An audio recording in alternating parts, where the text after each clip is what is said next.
Okay, stand for pledge, please. Over there.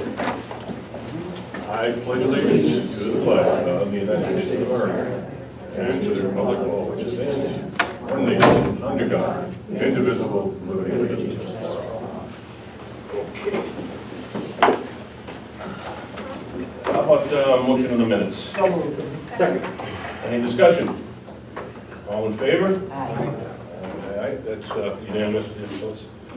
Manifest, I've got it here all signed, start sending it out. We had resignations, did we get any? No? And how about nominations? No. No, and you want to do a safety report, municipal report? No, we're We'll hold off on those? everything be updated at the next meeting. Sounds like a hell of We're an idea. doing fine. Adam, you're up. Alright, I'll do it quick. Grades are all working on their winter carnival stuff. Winter semi went really well. That was pretty cool. We probably got like 150 to 200 kids there. We finished up the winter carnival packet with some new games and activities, got all those rules set. We chose the themes for winter carnival week. Monday's gonna be meme day, Tuesday's like tacky / tie-dye day, Wednesday's rock and roll versus caveman rock, Thursday is surf versus turf, and Friday's color day. And that's all I have right now. All right. Old business, I don't believe we have any. Public comment, guess we don't have any of that. New business, I don't think we have any of that. Academic calendar. Okay, the academic calendar. Yeah, Larry, why don't you- It's really pretty much just a mirror of this year moved forward to next year. So if anyone has any questions, I'd be happy to answer those. Want a motion? I would like a motion. So moved. Second. You got that? Okay. Discussion? All in favor? Aye. Okay, thank you. First reading? Larry, First you and in it? second reading? Yep, okay. This is the calendar. That's unanimous, fellas. It's not a first or second. Unanimous. Well, Larry was a little slow in his hand, he's right. Okay. Policy review, Pam. I'm trying to bring them up right now. Okay. Does everybody have them on their, oh, it does not. They can though. Why don't we hold off on that a second? Yeah, I had some trouble still opening all of them up. I had 3 of them I could not open, but I wanted to say, there's only one that I had an issue with. That was the first one on the Wellness Committee, JLCE, Section 5. If I were king, I'd say take the whole damn section out and accept the rest of it. I just felt it was very intrusive. I don't see us setting up another committee to manage the public. I felt, well, what's next? We're gonna tell the parents what time to put the kids to bed as opposed to what they're eating. I just thought it was intrusive, So I did call a lawyer about that issue, okay? and we have to keep it. And actually have a wellness committee? And he begrudgingly told me that we had to have it. He said he looked at it up, down, and sideways, and I forwarded the Doesn't mean we have to meet very often. no. Well, you know no. what's gonna happen? Someone's gonna sue us because we haven't implemented. Just wanna let you know that. Once the policy's been updated and in effect, we have to form the committee. Vicky has a group that meets, but now we'll have to include board members, or a board member, and we can talk about the composition of that. Ali Alessio, I'm sure she'll Oh, want. it should be awesome. Oh, yeah. Yeah. Look at the daggers, look at the daggers coming from her eyes. He's raising his hand so we can be on the. Oh. I'm just wondering what the explanation from the lawyer was as to Sure. why we have to do it. You Sure. connected Let me this pull up it up. directly to tech support I here? can't no. No, you can't. I don't have to read that. Okay. So I can't connect anything here with my device. I need an adapter to do it. Okay, so I'll read the email, Jim. It's long. Oh, you can't just summarize them? Are you talking about the wellness? Yeah. Yeah, under the federal regulation, the policy requirement applies to the local education agency, LEA. The definition of LEA under the applicable federal regulation includes both a public board of education and an administrative agency having control and direction of a public elementary or secondary school. So he goes on to explain all the technical ends of that.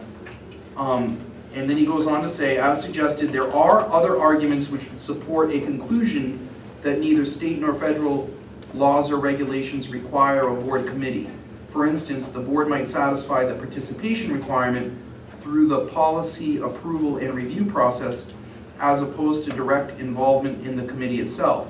The board policy could identify the composition of the committee itself and even delegate the appointment of the power to the superintendent. However, that structure would directly implicate the advisory committee provision of RSA 91A semicolon 1-A. And such a committee would need to fully comply with the meeting provisions of RSA 91-A 2 and 3. So essentially what he's saying is that while the issue is not crystal clear, they have concluded at the NHSBA that the better answer is that it should be a school board committee. Comprised of 3? He did not talk about that, and I can ask him. So this is a statute through the Yeah, it's the... representatives, for the lack of a Yes, nastier word. let's do this. I will forward this email on for all of you to read because it's got quite a bit in it. And we can discuss it at the second read at the next meeting if you'd like to. Yep.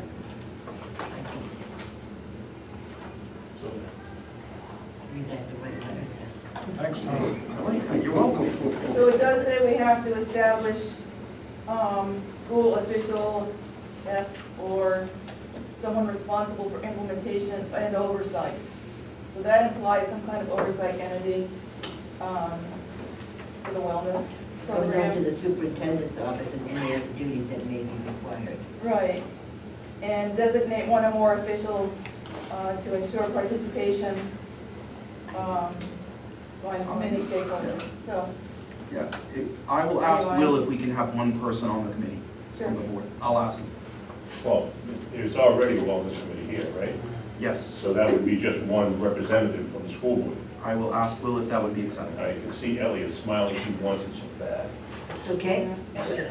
You can put me on there. Yeah, but when you respond, I don't know why I'm in such a good mood. So we'll bring that one back for second read after we check on the requirements. Thank you very much. Okay. Then we have tobacco use prohibited, which is JICG. Were there any comments on that one? This is just for first read tonight, and the committee did review these today at our policy meeting and decided that if there were any questions, you should email them before the second read. Most of them are just regulatory wording changes. There's nothing that's terribly controversial in this batch of J's. Yeah. Can I just say, I did like the way that Ellie just said, you know, I'm good with all of them except I have a question about this one. It might be good for the whole group to just follow that, for the lead that Ellie had instead of going through each one individually. Well, before we comment on the batch, we would like to table JM, we're rewarding that one, so we don't have the final draft yet. Okay. But the rest are ready for first read. What was the last one? Because when I tried to open that one, it said, you need permission, and I requested permission and I didn't get permission, so. Students with developmental delays, Yeah. that's a brand new policy. Right. It does not have a draft available in the archive of the School Board Association. It doesn't even have a code number, it's a brand new policy concept. But there was a policy there to read. There is a draft, yes. I couldn't access. Okay, I will share it with all of you again. We are going to table that tonight. Okay. Tom, I'll send you a new version of that. A new version? I've uploaded the version that's a little Okay, cleaner. I'll wait that until Bob matches. sends me the cleaned up version. But the policy committee is forwarding all of these unchanged from the amendments and revisions, and we recommend that we proceed. But again, if there are any questions, email them to us. I read them all and I'm fine with them. You know, at the last meeting, we did the first read and accepted a budget. Can we do the same on the other 10 that are not controversial? Would you entertain, Madam Committee Chairperson, that motion? Because it would be 7 to 2, 2, 3, 2, 4, 2, 5, 2, 6, 2, 7, 2, 8, 2, 9, to 11, to 12. I would be willing to entertain a motion, such a motion. So moved. Second. There was one I wanted to read a third Don't time, rush. but you know what? It looks fine to me. We can always put it back on the We schedule. can if we always need to. revise it Yeah. again. Okay. So We're tabling 2 of them. Are we moving first and second for the rest? Yes. Yes, yes, that's correct. And we have a second? Yes. Well, I made the motion, so I can't say. Any further Ellie I discussion? seconded it, yes. Any further discussion? All in favor? Aye. You stole the motion. Wow, That's unanimous, I okay. trust you. well, yeah. Well, they're pretty standard, I mean, it's not. We did read them. We all Right. read them. Well, and I also want to recognize that Pam not only read them, but probably Well, researched a lot too. Sure. She does a great And I- job, and I so. Mr. apologize. Dawson did all of the legwork Wow, he and did. spent many hours, and we That's also right, got like, for all the work he put in. Well, thank you for all the work you put in, So- because this is tough stuff, and I know you went through it, thank you. Well, it's important, so, It is important. thank you. Okay, Excellent, moving right along. well, we got discussion for the public hearing, Tom? Yeah, what the, I would certainly, for the hearing next Wednesday, for the fireside chat or the, Public forum. yeah, the forum, thank you. Okay. Thank you, Mrs. Mahoney. The forum, Mrs. Mahoney's the chair of the PR committee, so I certainly would defer to her, but in essence, we have a box out there tonight that's very purple and cute, and it has little cards and pencils for people to write any questions that they have about the warrant articles or the budget that they can deposit in the box at the end of the night if they would like to have them discussed at the forum next week. So what we thought that we would do is have a 1 hour from 6 to 7 available for a dialogue between anyone who shows up and the board. And I thought that, what we agreed on was to use a similar format as the format that was used regarding the middle school with Mr. DeMitchell, which is to give each person roughly 3 minutes to either talk or ask questions, and then the board could respond in kind. And that we would have a hard stop at 7, but if it ends early, then if there aren't that many people there, then we will hear them and do that, and then go to our regular business. So the agenda would reflect that. We do, we have a meeting next week, because remember, it's February. Oh, that's right. Yep. So that, I just didn't, the PR committee wanted to make sure the board knew the plan, and that if there were any questions or concerns, that there was an opportunity to discuss. So the first hour will be that. If it takes an hour. It's Well, hard. no, but I'm thinking when we get together, we could end up starting the meeting not at 7, but earlier, so. Yes, we'll put that on the agenda, that it will be. So the first part of the agenda will be that. Mhm. Okay, we'll work it out, we'll work it Yep, out. I have a plan, Pete. Okay, Like Oh, the really? warrants, like the warrant articles, up to. Up to 1 hour. right, but nobody shows, I don't want to have to sit and wait, if we play at 7 o'clock. Exactly. We will clearly define on the agenda that the meeting will start at the conclusion of the hearing, that will go no longer than 1 hour, Yeah, and maybe less. all right, so we'll work that out. Annie, you got anything to say? Nope. Okay, so we'll have a public comment. Any other business? Looking right on here. No, okay. Next meeting agenda. We've got the results, Corey, next week, and I think we'll be ready today. How long do you think, you don't have anything to say? No, actually, the results can be dispersed to the entire board as of now. They were already provided to Phyllis, so she could. Okay, well, I'm just thinking, we've got about a half hour. You want to put that on, we're in other business right now. Okay, no, we can do it next week, that's fine. If you want to send them out just so we can be prepared to go over it but I next don't meeting, I think think he's that would asking be if we want to appropriate. talk about now. I'm saying No. no. No, that's fine. I just, We should Okay. be talking to our constituents out there. yeah. No, I'm just trying to You do make it so that next week it's even easier for us. It never will be. You open the door, and sometimes I want to walk in, but I know you smack me. Okay, announcement, the next, one regional school meeting will be on Wednesday, February 13th, that's next Wednesday, from 6 to 9 p.m. in the library, Sanborn Regional High School. The public hearing will be from 6 to 7 regarding the 2019 warrant articles. The second voting session of the annual school district meeting will be on Tuesday, March 12th, from 8 to 8. Ellie loves those. In Swayze Gym, Sanborn Seminary campus, for Kingston voters and the Newton Town Hall for the Newton voters. Okay, now, a couple of things here. Do not leave right after the meeting, when everybody says, let's get out of here, in case there were changes to warrant articles that we may have to vote to recommend. All right, everybody understand what I mean there? Okay, because we may then not recommend them. We should say, we don't know what the changes might be. So we need to stick around a little bit. And then, of course, we have to close the meeting then, because technically, I believe, we are still in a meeting while we're in the auditorium. So we need motions then so somebody So would we do don't that. adjourn this meeting and open a new meeting, or? We recess, I believe, is the. Okay. Yeah, we're gonna recess it, you know. But the main thing is, I don't want people to go, oh, let's get out of here, Yeah. when there may be changes to warrant articles, and we may change our recommendations. Correct. It's Right. not like getting out of Foxborough. Right, and I assume the budget committee is gonna do the same. So Larry, you will be doing double duty, Yes. just like, well, you know, like I used to have to do when I was a selectman, trying to get between the two. Oh, totally. Okay, Ellie, can you think of anything as the moderator that we need to discuss right now? For what? Or anything, elections on the 12th? can we go over there now? Yeah, no reason not Okay. to. Now, you're gonna need to pick up your things that you're, what town you're from, I'm going right? to suggest that we recess the meeting at 6:15 and resume at the close of the deliberative session. And so anybody, don't forget, you've got to check in, what town you're from. Phyllis, I have this for you.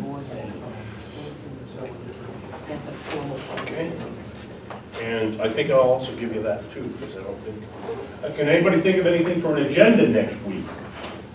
Other than, yeah, okay, so Tom and I will come up with that stuff. I got like 6,000 policies. Okay. We all set? Anybody think of anything else we want to cover before we leave? Is there You only got anything one else section, update? Bob. I'm dealing with 5. Okay. Here's the hard one. How many people? Okay, if we could call the meeting to order, please.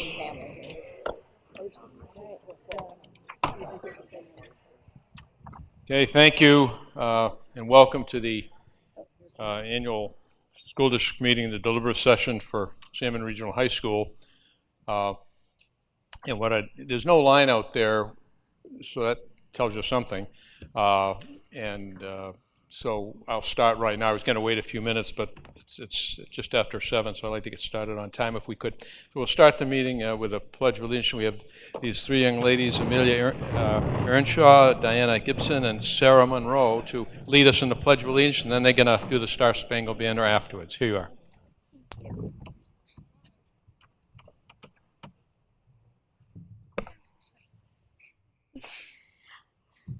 I pledge allegiance to the flag of the United States of America and to the republic for which it stands, one nation, under God, indivisible, with liberty and justice for all.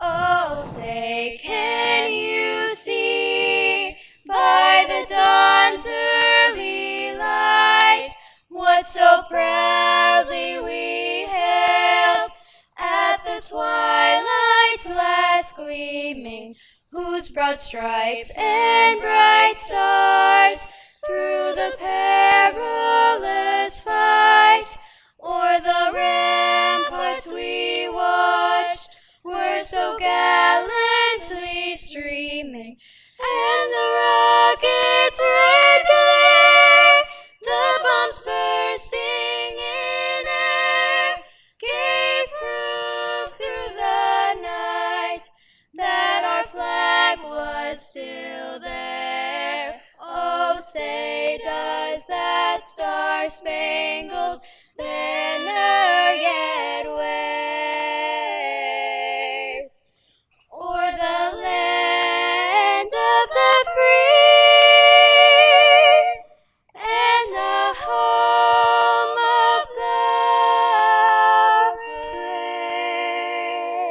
brave? Thank you. Thank you very much. Appreciate that. That was great. Really appreciate that. Okay, now.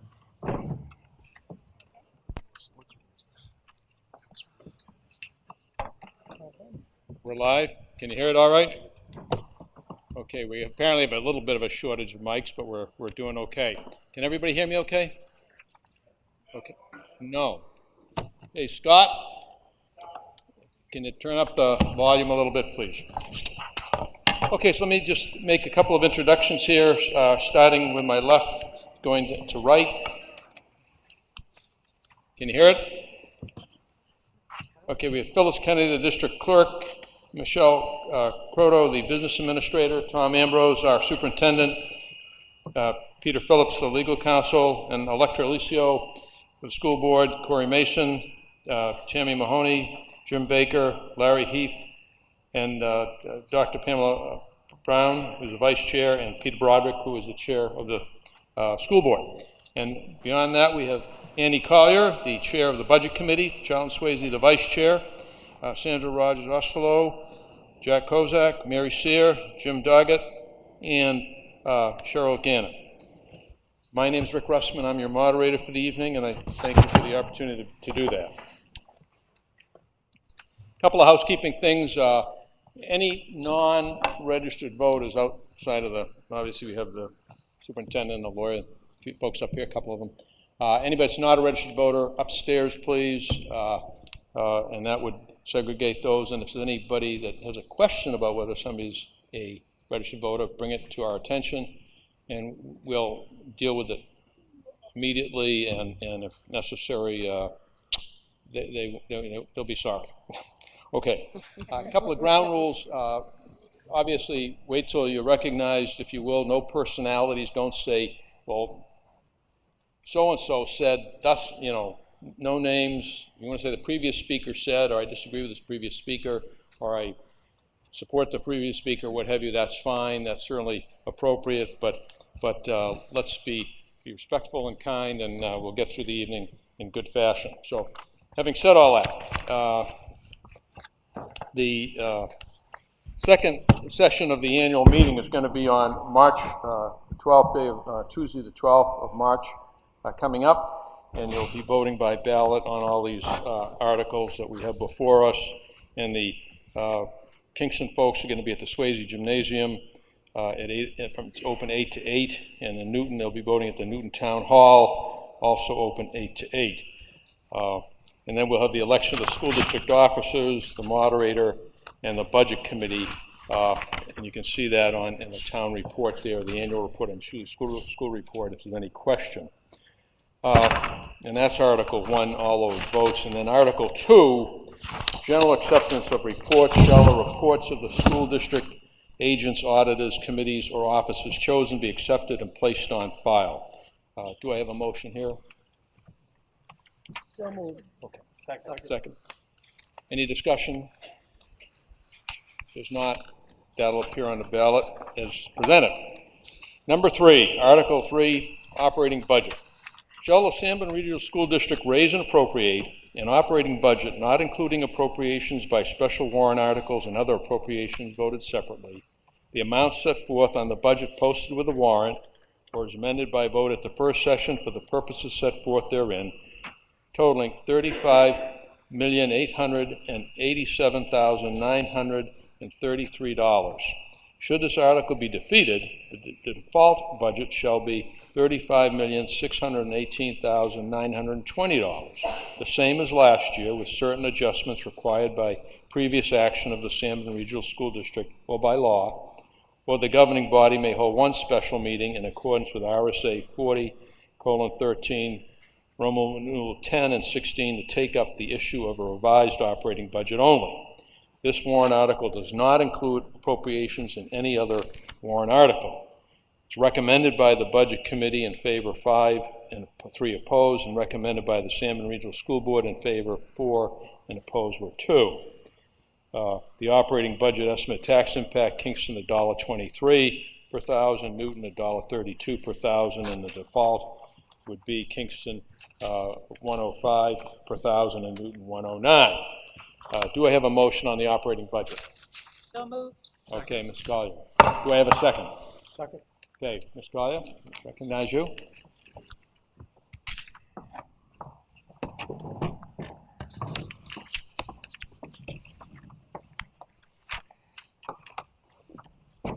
Thank you. I'm going to be showing you the presentation that was given at the public hearing, and this is going to reflect the estimated tax impact that was operative at that time.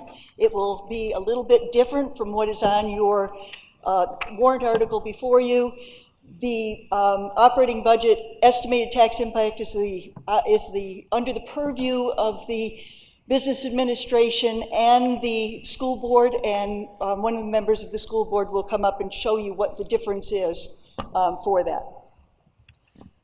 The duty of the Budget Committee is defined by RSA 32(1). The purpose of the Budget Committee is to assist the voters in the prudent appropriation of public funds.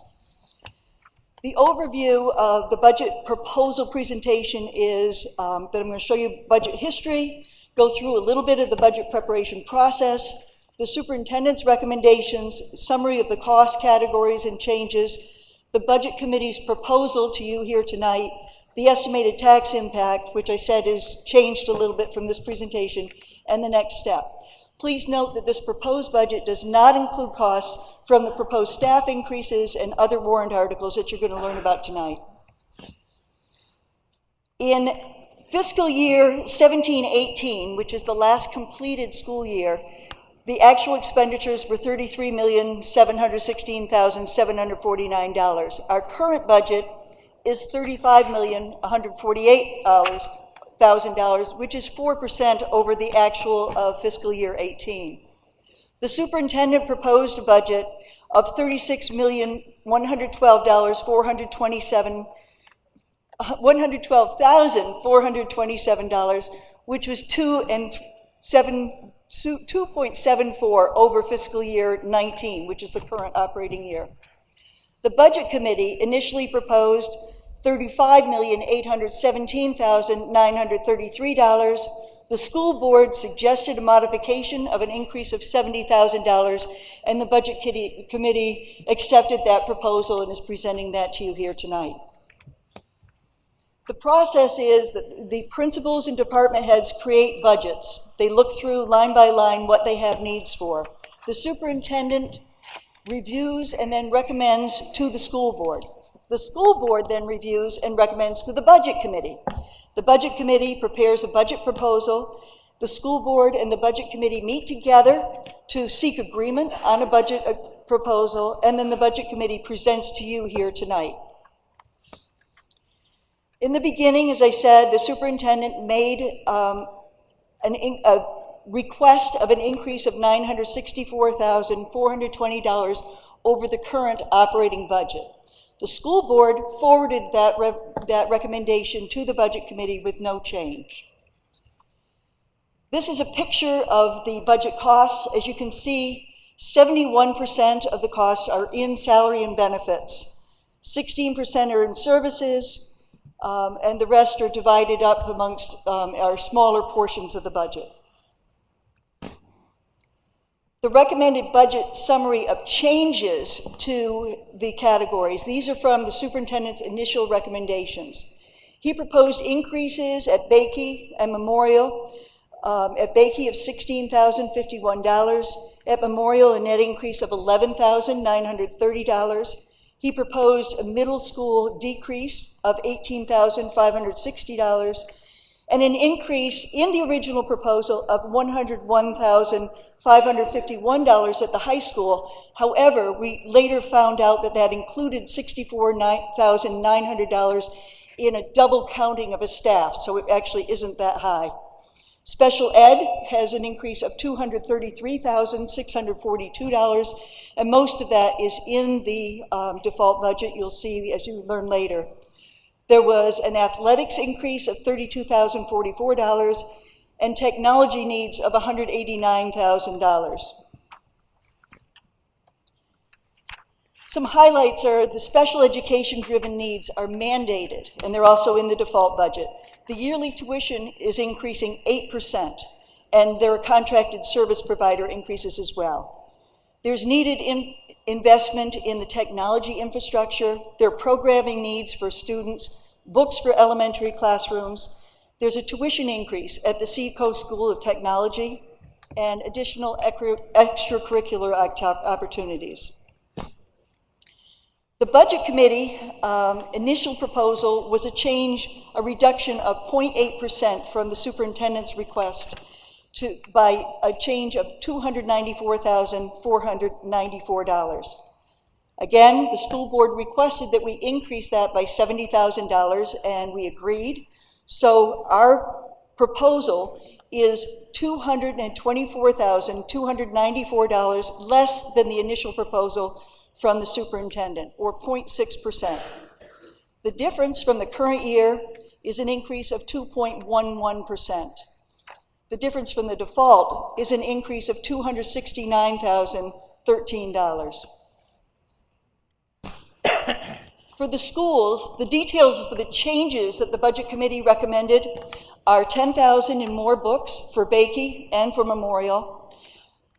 Fewer needs we suggested that there be no new athletic programs at either the high school or the middle school, and we moved the duplicate staff entry at the high school and chose to defer investing in air conditioning and fiber cabling because of some possible changes that might be coming in the high school, and thought that that could all be lumped in together next year.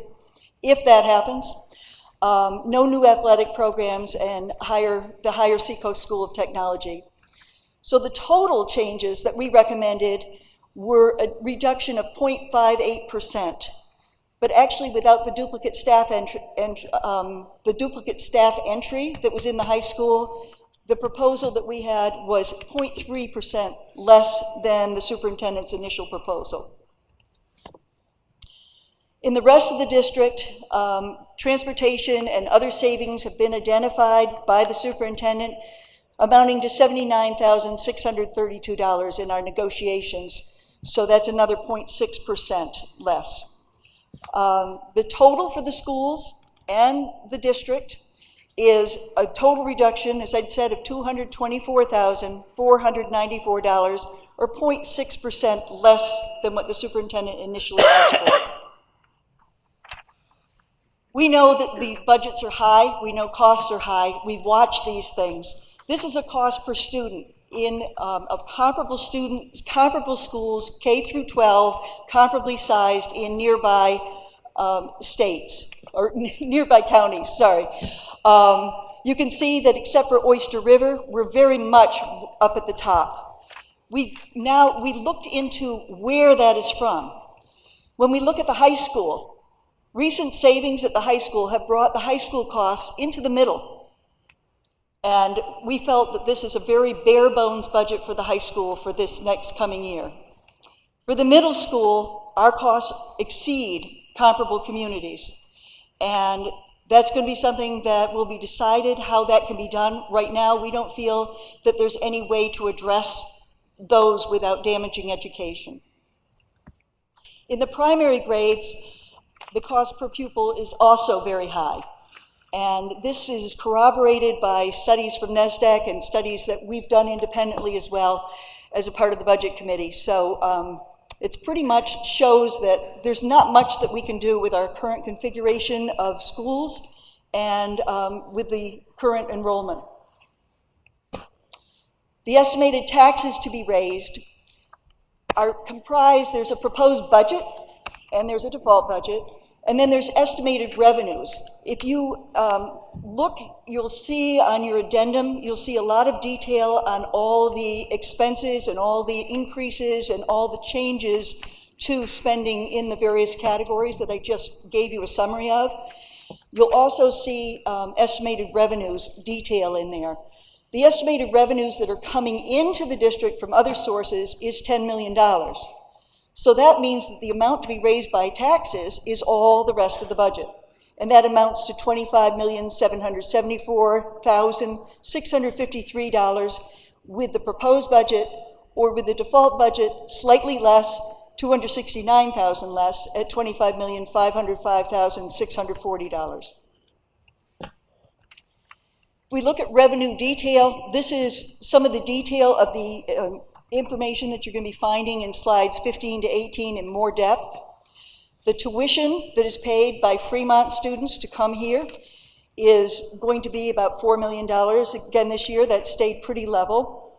Other local revenues are $431,901. State revenues, which are amounts that get raised, the state portion of your property taxes, that's money that goes to the state, and then it pretty much comes back to us It's like just about 1 for 1. So that's going down slightly, and that's due to enrollment decline. Other sources of revenue are the leftover money at the end of the year. As you can see, back in fiscal year 17-18, the amount that was returned to taxpayers as a credit against taxes was $1,125,000. Last year was $1,500,000. It was abnormally high due to a frozen budget. And this next year, because the budget is tightened up a lot, the estimate is that there'll be only $750,000 plus $30,000 from food. So there's less revenue coming in from that money that's within the budget. As I say, this is a pretty tight budget. The total revenues before taxes, therefore, is the same amount that I gave you, the $10,113,000. This is the estimated taxpayer impact prior to the revisions that came in after the public hearing. And it was $1.51 for Newton, $1.12 for Kingston for the proposed budget, and then for the default budget is somewhat less. You're going to be hearing revised numbers, and you have a sheet on that. For a $300,000 assessed value house, that proposed budget increase for the proposed budget would be $336 in Kingston or $453 in Newton. Again, these do not include the other warrant articles. A default budget is slightly less, $282 and $381. This proposed budget provides educational needs. It's supported by the Budget Committee, by the school board, and by the superintendent. I want to just take one more second and just show you that we have candidates who are standing for election on March 12th also. And this sheet will give you a summary of the candidates. There's a little I next to the incumbents, and recommend that you take a look at their platforms and decide how you want to vote. But please participate in the voting. Thank you. Larry is going to talk, and he asked me to forward these slides for him. Okay. So we're going to be talking about. Do you want to come up here? Sure. Or you can forward them for him. You want to forward them for him? I don't care. Why don't you?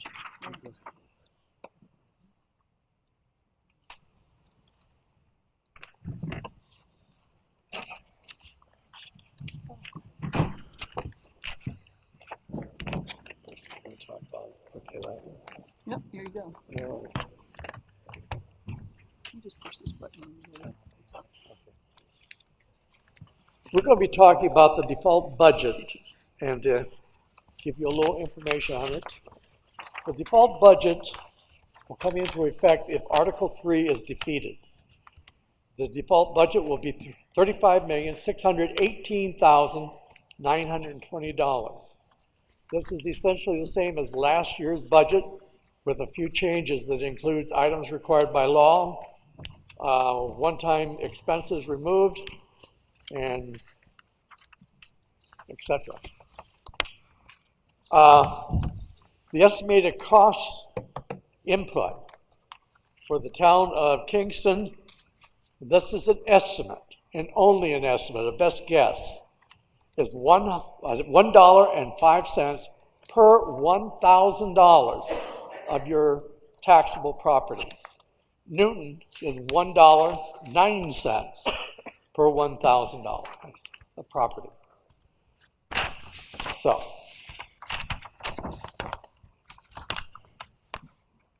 that gives you an estimated mill rate in the town of Kingston of $17.42 and $1.05 change from last year. That's 6.4%. Newton, that's $21.72. That's a $1.09 increase from last year. That's 5.3% increase. Okay.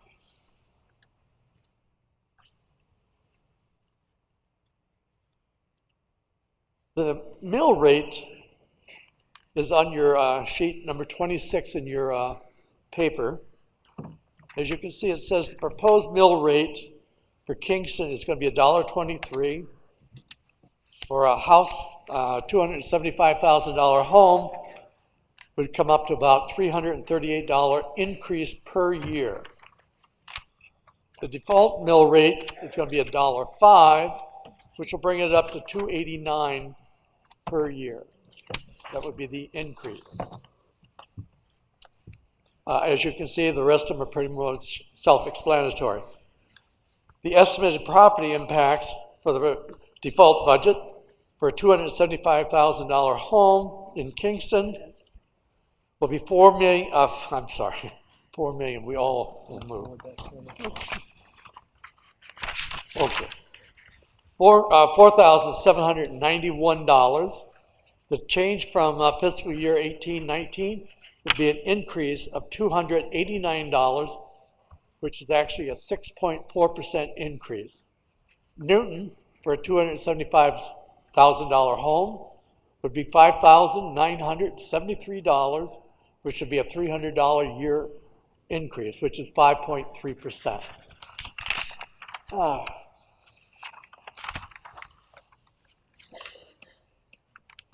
Again, the Kingston proposal rate for a $275 house is $338, and the default is $289.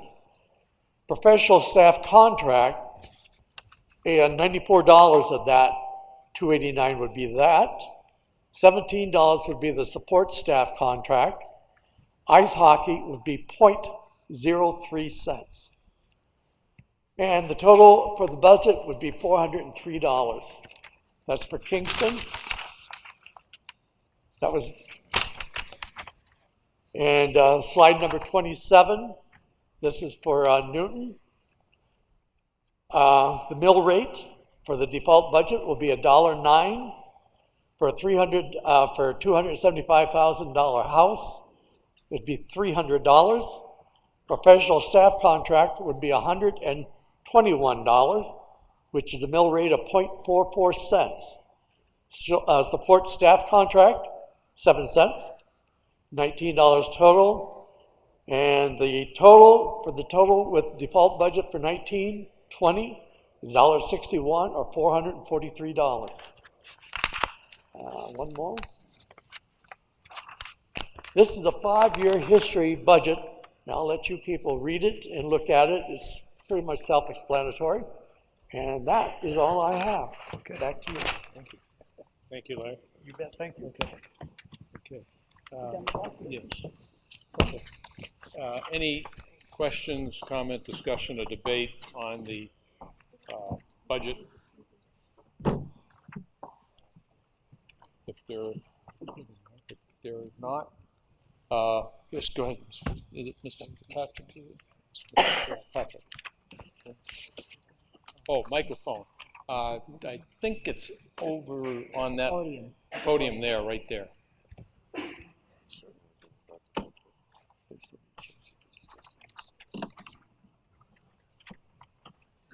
My name is Jamie Fitzpatrick. I'm from Newton. First, I'd like to thank the administration, the school board, and the budget committee, and all those who supported the budget, but also all those who opposed it. I appreciate the great efforts that went into generating this budget, and also the concerns of those who voted nay due to the significant increase in taxes it contains, particularly when paired with different warrants being requested of the voters by the district. As was mentioned, current 19 budget is 4% higher than the actuals for 2018. We don't know what the actual to actual comparison will be. That won't be available until the year end closes on June 30th. The proposed budget, with all the warrants included, is an additional 3.8%. And with the contracts for 2021, there's already, if nothing else changes, a 1.7% budget built in for the following year as part of those contracts. So to the average voter, it would appear that we are again moving in an unsustainable trajectory of continued higher spending and tax burdens, which will exceed the community's ability to support. In Newton, voters face the possibility of $600 a year in additional taxes on a $300,000 home, $550 of which is relatively school-related spending. Kingston would have similar numbers as we've just seen. we could well be facing votes across the warrants, no votes across the warrants as voters are faced with these significant increases.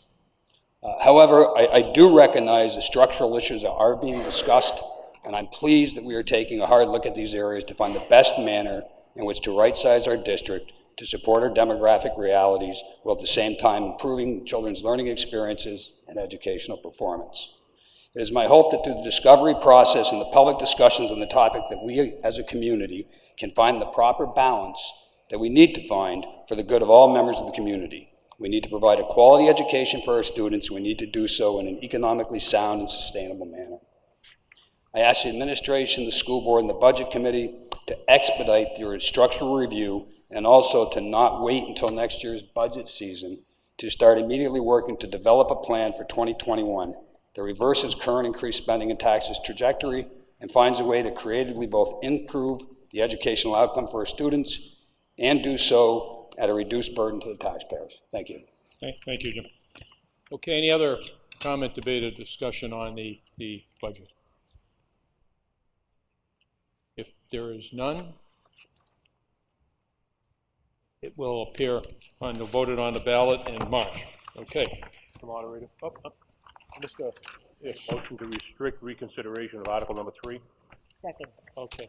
The motion's been made to restrict reconsideration of the article we just did. So what that means is if people, years ago, people left a meeting and then somebody brought it back up and they changed it and it wasn't considered fair because people had left and so on. So now if we vote not to reconsider, it can't be changed. It's going to be just the way it is. So if you're in favor of leaving it just the way it is, you're going to vote yes. If you vote no, then you would still leave it open to reconsideration.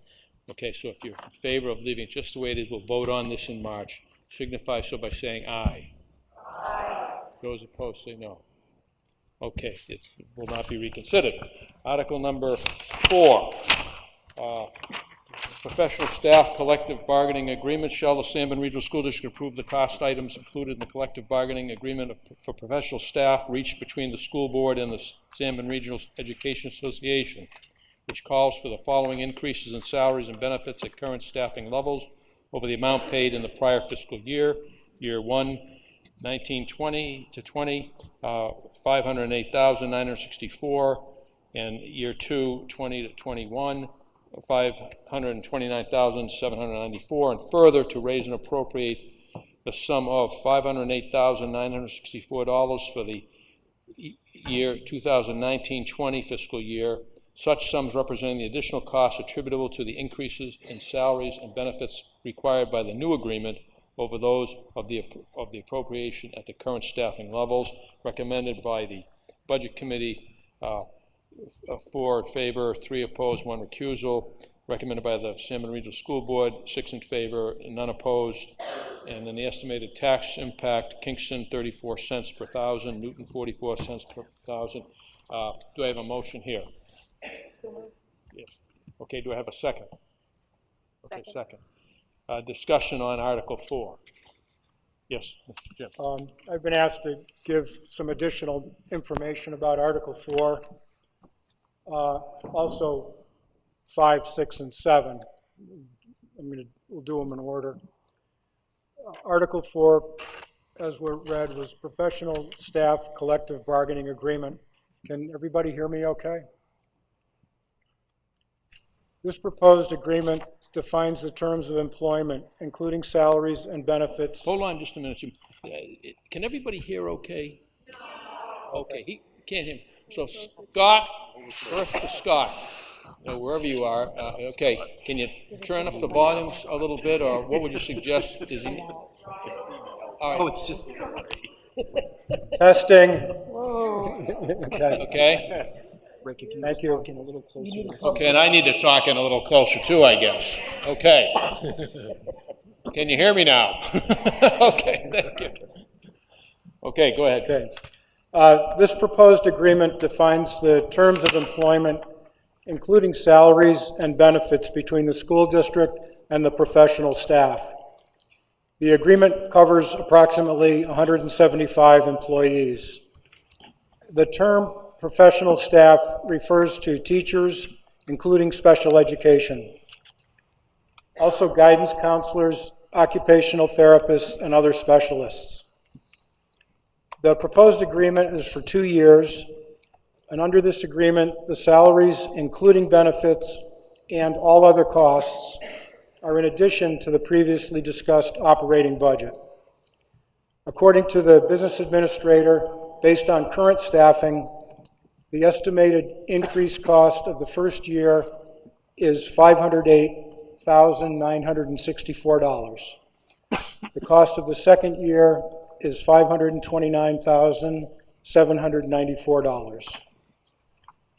In recent previous agreements, 90% of employee health and dental insurance payments have been covered by the school district. In this agreement, the employers will contribute an additional 1% in the first year and another 1% in the second year. Including health and dental insurance premium savings, the total cost to the district for the first year is 3.38% increase over the current cost. And the second year is a 3.41% increase. And as you can see from the warrant article, and as has been previously read, the Budget Committee vote on this article was 4 in favor, 3 opposed, and 1 abstained. And the school board voted 6 in favor and 0 opposed. Thank you. Further discussion or debate or comment on this article? The Super Bowl was last week. We don't have to get home that quick, but okay. Anyway, if there's no other comment or debate or discussion on it, we'll vote on that in March. It stand as read.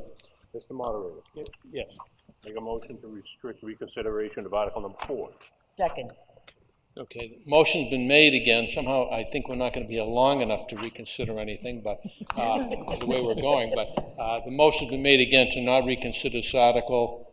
Same thing, we would not reconsider it if you vote yes. We could reconsider if you vote no. All those in favor of the motion not to reconsider signify so by saying aye. Aye. Those opposed, say no. The ayes have it, and that will not be reconsidered. Article number 5, special meeting.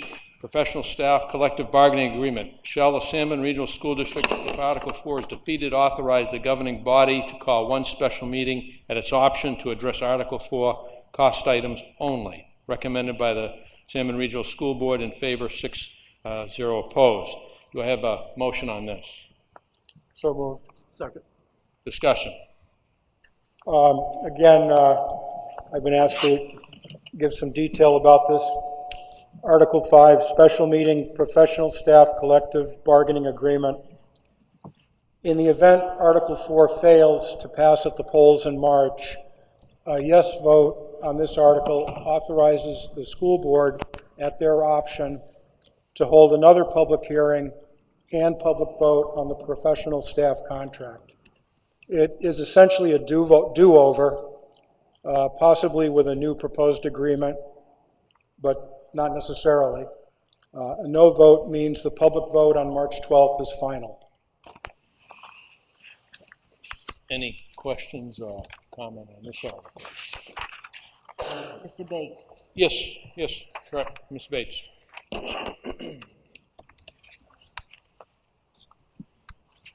I'm in favor of this article, but as you see, the school board voted 6-0.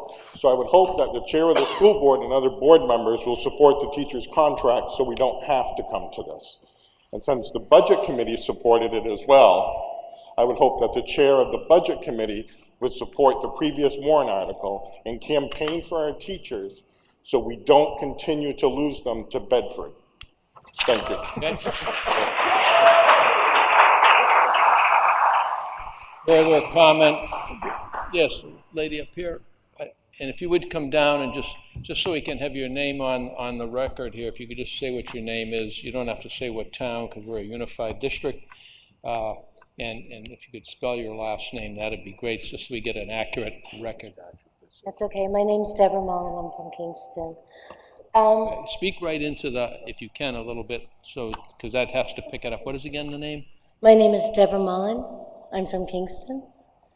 And My question is, and this may not be appropriate for here, but if for some reason as a community, we can't come together to support our teachers and to vote yes on these contracts, is it really true that we as a community would continue to not recognize our teachers' contribution and experience that they're giving in the school, and the point that we would be freezing their steps? It was something that I don't know if it's happening now or not. I know years ago we made every attempt to make sure that those types of things wouldn't happen. And I guess that's a question to put out there. If there's anything in any of these articles that would ensure that something like that would not happen, if as a community we couldn't come together to give the support that we all seem to agree is necessary. It was just a question to ask. I, again, don't know if this is appropriate or not. Yes, Sean, go ahead. Sure. Okay. You can go. You sure? Yeah. Okay. Go ahead. I really don't even need a microphone. My voice is very loud naturally. I'm using my NPR voice right now. I appreciate your question. The negotiations do include the steps for the teachers. So if the contract passes, they would receive the percentage raise plus steps. If the contract didn't pass, what happens to our teachers? They're frozen on step. So that means that we bring in new teachers into our school district, we train them, we get them to a certain level.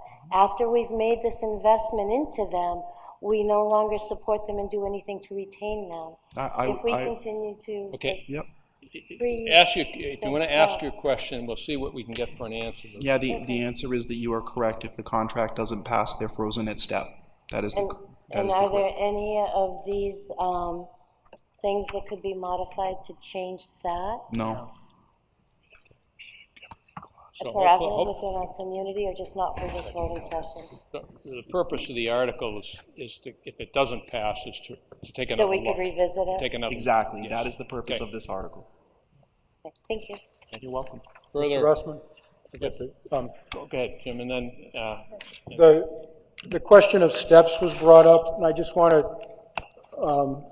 make it clear that the steps are included in the numbers that I quoted, including the increase in percentage. So the entire total costs are included in the numbers that I quoted. Ms. Collier, did you want?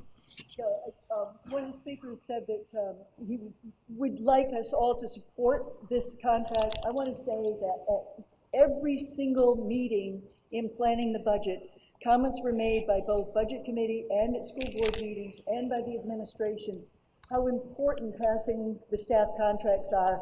And for that reason, every attempt was made to keep the budgets, the proposed operating budget, as lean as possible, to make as much room as possible for these to be passed. So those efforts have been made, that has been the intent, and that is the hope of the majority of the members that you see before you. Okay. Further comment, debate, discussion on the article number 5. If not, it'll appear on the budget, on the ballot in March.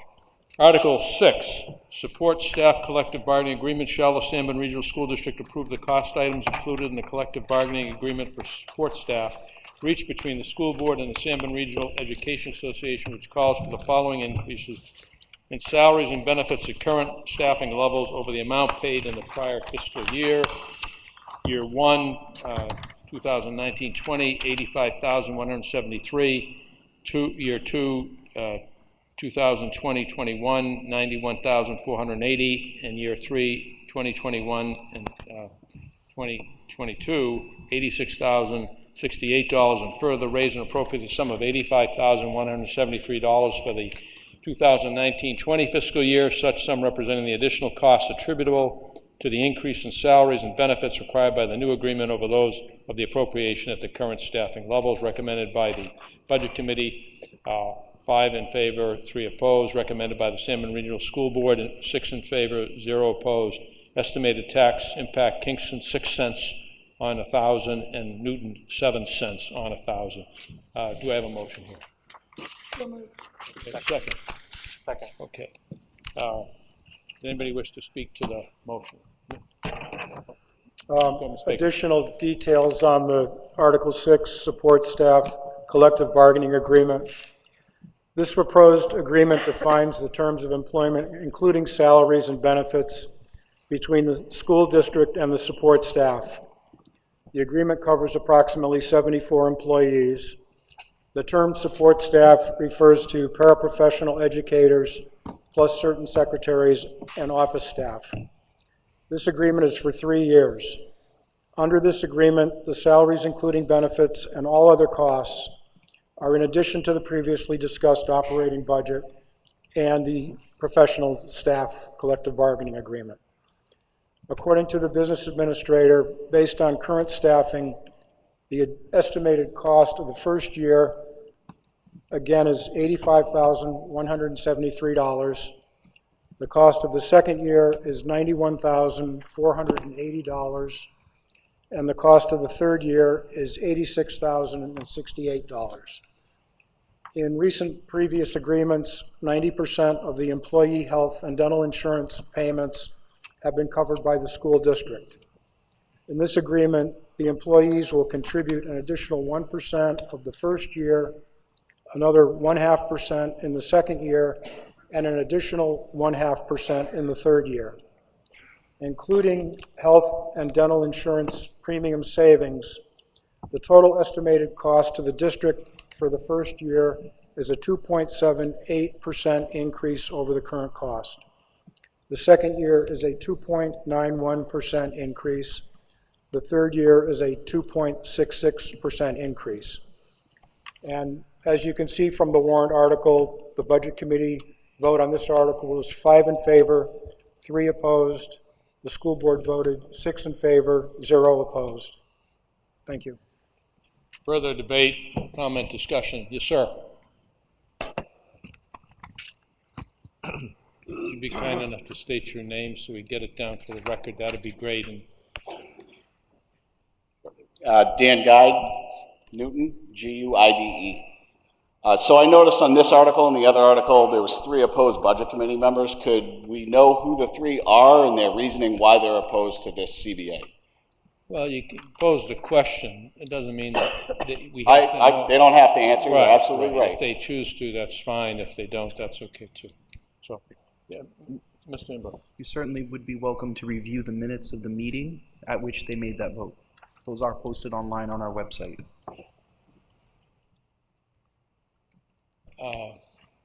Yes, ma'am. Hi, I'm Crystal Brown, BROWN Newton. It's been stated it's important that the staff contracts pass, this one, the professional and support pass. The statement was made that it's important they pass, but when voters look at the number opposed, it doesn't send the same message. So I just wanted to put that there. Thanks. Other debate or discussion or comment on this article? If there is not, it'll appear on the ballot in March. You knew to look. Make a motion to restrict reconsideration of Article number 6. Okay, an additional motion to restrict reconsideration. I think you got the drill at this point. All those in favor of not reconsidering this article signify so by saying aye. Aye. Those opposed say no. Okay, it will not be reconsidered. Article number 7, shall the San Bernardino School District, if Article 6 is defeated, authorize the governing board to call one special meeting at its option to address Article 6 cost items only, recommended by the San Bernardino Regional School Board. 6 in favor, 0 opposed. Discussion. First of all, we have a motion. Motion moved. So moved. Second. Discussion. Article 7, special meeting, support staff collective bargaining agreement. In the event Article 6 fails to pass at the polls in March, a yes vote on this article authorizes the school board at their option to hold another public hearing and public vote on the support staff contract. It is like the article for a special meeting for the professional staff contract, essentially a do-over, possibly with a new proposed agreement, but not necessarily. A no vote means the public vote on March 12th is final. Any comment or debate on this article? Discussion? Okay, there being none, we'll move into Article number 8. Articles of agreement between the towns of Kingston and Newton. Shall the Sanborn Regional School District vote to amend Article 3 of the Articles of Agreement between the towns of Kingston and Newton to delete the word elementary from the sentence, elementary school shall be maintained in Kingston and Newton. All other provisions of the Articles of Agreement shall remain in effect. Do I have a motion here? So moved. Okay, second? Second. Okay. Discussion. Ms. Alicia. This is the sleeping giant, I'm sure, in the room tonight, and this is a great opportunity to have a good discussion on this issue. The easy answer is to say we're asking for this because we want to be in compliance with state law. In 1967, when the Articles of Agreement were formed, elementary school was defined 1 through 6, and things have certainly changed a lot since then. In fact, we moved, a couple of years later, we moved our our 6th grade into the middle school when that was built in 79, 80 timeframe. But the bigger issue here is that the board is asking for the voters to give us the flexibility to make some changes in the future as we move forward. Our enrollment is declining, and many of you are very well aware of that. And those of you that had the opportunity to hear the NASDAQ's report, which shows in the next 10 years we're anticipated to lose another 400 students. That's a tremendous change in the makeup of our student population. In the meantime, we brought on board a superintendent who gave us a totally different perspective on our costs. The issue of costs and taxes and burden on the taxpayers has been ongoing for as long as I've been in Kingston, 40 years. It's been an issue. But we never really looked at it from the perspective of our buildings. And as Mr. Ambrose opened up that light bulb one day, we have 5 campuses that we're supporting. We still support the old high school. We have a new high school. We have a middle school that we didn't, thanks to some good folks from Newton, we got a grant for, and we've got 2 elementary schools. Originally, we wanted, the townspeople wanted to make sure we had an elementary school in each town, but we may have to change the configuration of our schools to better provide the services we need for our kids without bankrupting our taxpayers. We'd like to address the high school, but can we do something with the elementary school by putting K through 3 in one building and 4 to 6 in the other, and then move 7 and 8 to the high school? These are all suppositions. There is nothing that has been decided to date.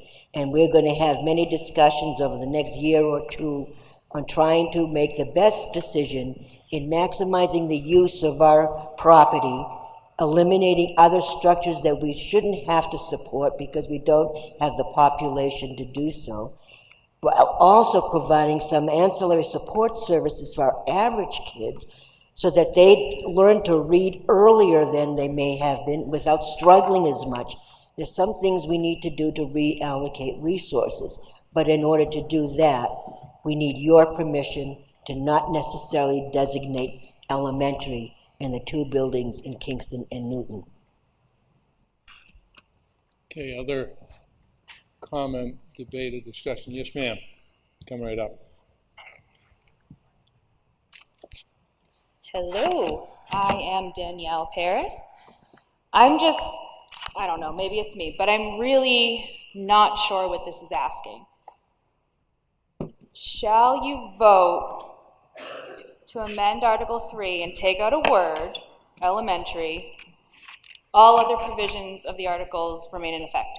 So, are you asking for our permission to take out the word? Do you need our permission to take out the word? Yes. I hear you don't have our permission to change our school systems and once we give you that permission. So I really just want to make sure, because this doesn't sound like, it's like we're trying to protect ourselves afterwards. But really what you're asking for is to remove the term elementary, which could very well be in the best interest of our budget going forward. Yes. But to me, that's been yet to be proved by any stretch of the imagination. So I'm kind of wondering why we would give permission to then have you taken action before we know what's going on first. I appreciate that question because you're right. We can't tell you what the action is going to be because that decision has not been made. But the way the Articles of Agreement read now is that both towns will maintain an elementary school in each community. And I believe the current definition of elementary school is pre-K through 5. However, what if we, for instance, built a school and put pre-K through 5 in one building and had 6 through 12 in the other? That means that we go from 5 campuses to 2. I'm not saying that's what's going to happen. In all likelihood, it's not. In all likelihood, it could have K through 3 in one town and 4, 5, and 6 in the other, and 7 through 12 at the high school. That's an example. I guess we're asking you to have faith in your board that we're going to make the right decision that not only provides a good educational system for the kids in our district, but also constrains some of the costs that keep going up. Now, I believe in your slide presentation that was given by the Budget Committee, you saw that our elementary school costs are very high compared to other districts. But that's because if we have 3 grade 3s in one building that has 15 kids and 2 in the other one have 20, that's 5 rooms. Can we make 4 rooms in one building instead of 5 rooms in 2 buildings? I hope I'm not adding to the confusion. No, you're not adding to the confusion. You're just throwing out a lot of numbers that don't really exist anywhere specifically, and you're asking us to give you permission to do something before we've gotten the full story. That's You're correct. not really sure what the K to 5 really definition is. We're being asked to do something before we really understand what the consequences are. And I just don't feel like that's fair. I get that this is a law that you can't change, and that's how it works, but I would rather see your plan for the future. What does it mean? What precautions are you going to take? What impact does the budget that your adjustments actually make? What are the consequences to the psychology of our children and their psychological development? There's just not enough information for me to write a pass, which is why I asked, what are we really voting for? Okay, thank you. Hold on, Madam Moderator. That's your comment. Thank you for your comment. Okay, appreciate it. Now, floor would recognize Mr. Emmer. Thank you. I really appreciate your point, and I think that it's really important to recognize that I do want to just correct one small, subtle point that Ms. Alessio made. The Articles of Agreement are close to 60 years old. When they were written, I don't even know if there was a law that defined the grade span for an elementary school in the towns of Kingston and Newton. But what has happened is that currently, the actual definition of an elementary school in Kingston and Newton is, or in the state, by state statute, is grades K to 6 or K to 8. We are currently out of compliance with state law. The Bakey School is K to 5. Now, do I really think that that's going to cause a legal issue for us in the future? Probably not. But the reality is that if we don't change the Articles of Agreement, there is no plan. There can be no plan.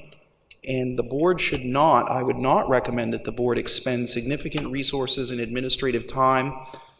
I can tell you that I'm spending roughly 10 hours a week right now working on just looking at the potential of having a conversation about the move of the 7th and 8th grade.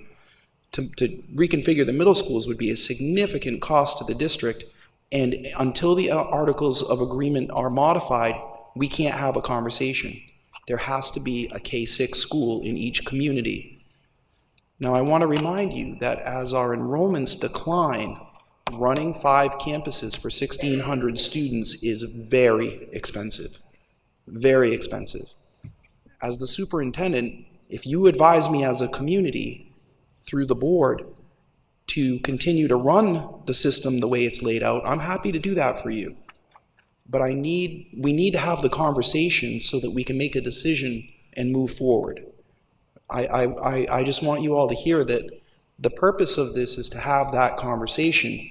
But if the word elementary stays in the article of agreements, there's nothing to discuss. We have to have grades K to 6 in each community. And that's by state statute. It's not philosophy or local law. Yes, sir.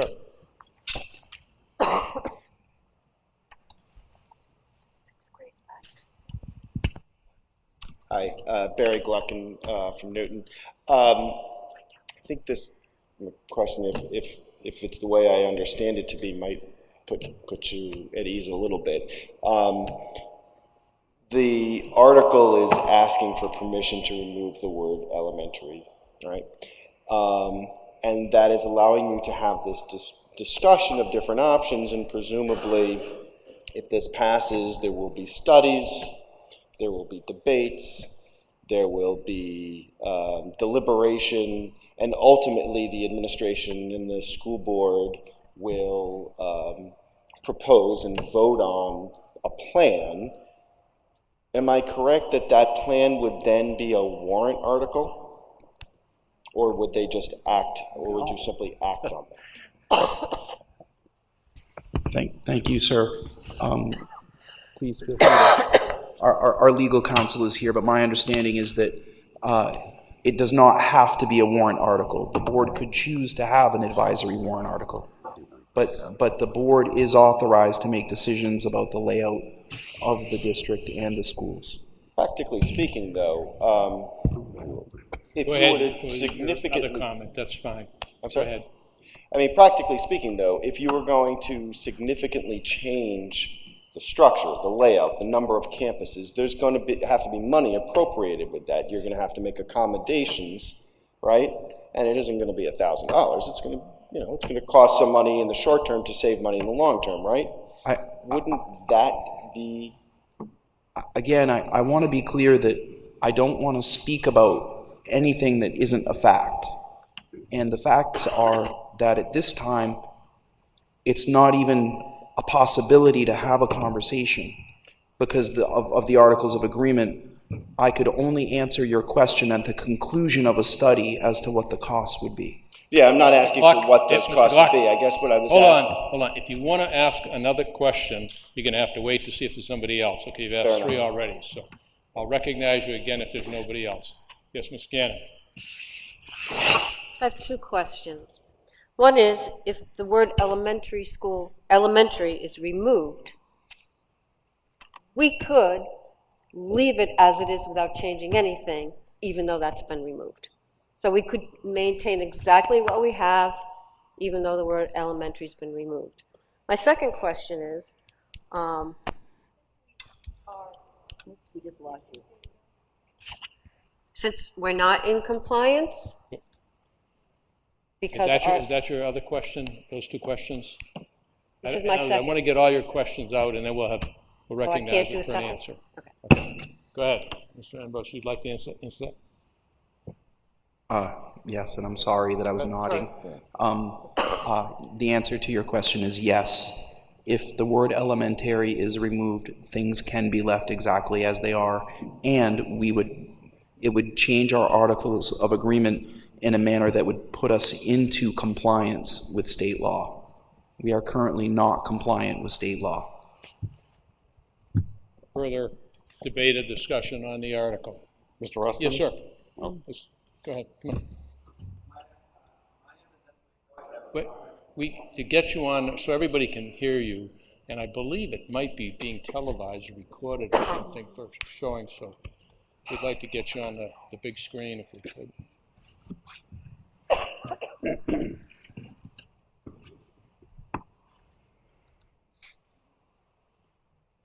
Ken Elwell from Newton, ELWELL. Thank you. Mine's a comment, not a question. I attended the meeting that this discussion went on about how this would change and the committee's looking into this and everything. And I just want to let people know who did not attend that, there are other circumstances that add into this, like maintenance of the school. There was talk about windows needing to be replaced in one of the schools. There was talk about the building being so old that they would have to be rebuilt at some point, so rebuilding the school versus moving to another school that already exists. The high school here has room for 7th and 8th grade. There's a lot of work that's been done by these people, and you got to trust that they're doing it in the interest of the students, the teachers, and the communities. Further debate? Yes, Mr. Patrick.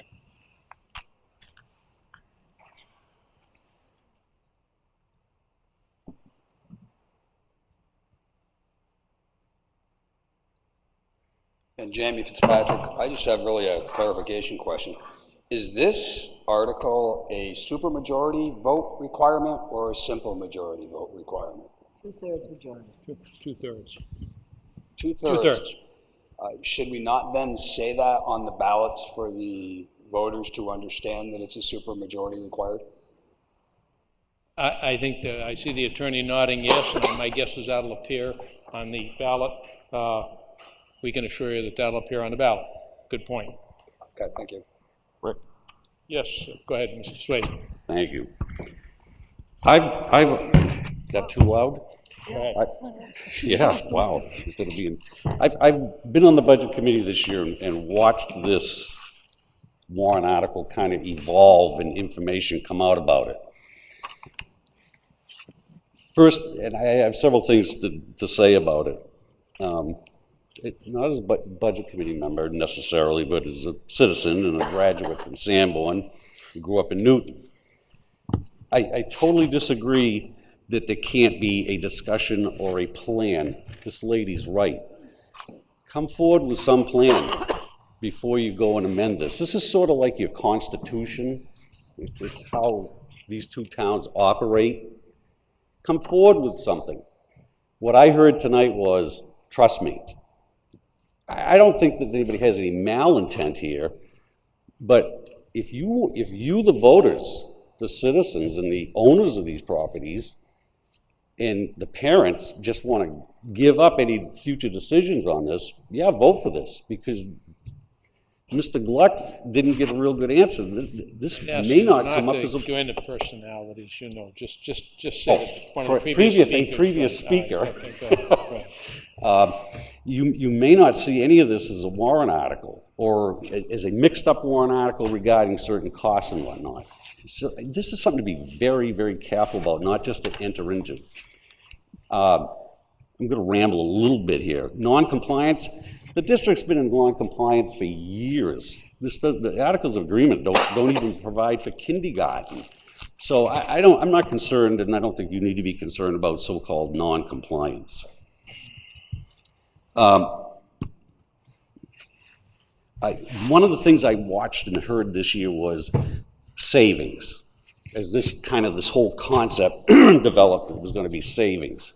And I listened very carefully.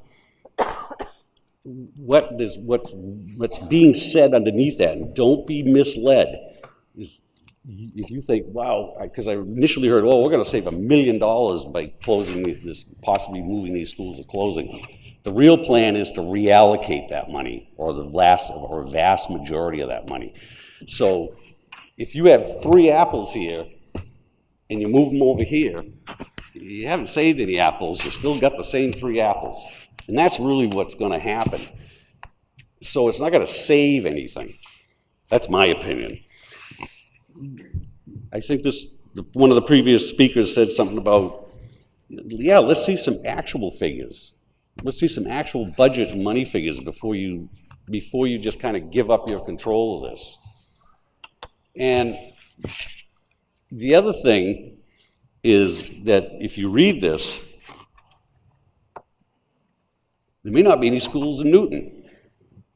And that came out very recently at a meeting when it was said the ideal situation would be to have only 2 schools. That would mean this one and one other. So as a parent, you should be really, really concerned, especially if you're from Newton. See, that's where the closures are going to take place. That everything's going to go up to Kingston. And there won't be any schools in Newton, or there'll be something that qualifies as a school, but all your kids are going to be getting on buses and going up there. This is something that you shouldn't pass until you know what the implications are. Just think of, say, come forward, tell us what your implications are, at least some kind of a plan. I find it not something you should do, and I would encourage everybody not to approve this at this point. It's just, it's way premature. Thanks. Thank you. Mr. Mason. I'm going to remove myself from the stage because I'm going to actually make a personal comment. So, can the community recognize that, just because this is very misleading if we're up here as a board? Well, hold on. Yeah. If you want to make a statement there as a citizen, we're going to let you make a statement right here as a citizen. I don't think you can say you're making it as a citizen. We respect that. Thank you very much, sir. Just want to be sure that Corey Mason, Newton, New Hampshire. This is about transparency and accountability, 2 words that Jan Bennett did not care for, prior board member from Newton, New Hampshire for many years. This is a necessary step, and the reason why I endorse this as a community member and as a board member is because this is a necessary step to actually charge the superintendent with effective needs analysis and effective strategic planning. There's nothing that will ever be done and go by this board, because this board has been working really well together to assure your voices are heard. So this is a necessary transparent step in saying, do you allow us to go ahead and effectively give you all options to go ahead and present to you the net numbers. Again, as a community member, I want to see all the different numbers. This is a necessary step. We will fall into a trap if we don't do this effectively, where we have a cart before the horse syndrome. This is opening up the opportunity to say, what are all options as I read it and perceive it and as it's been presented? Further debate, discussion? Yes, Mr. Ambrose.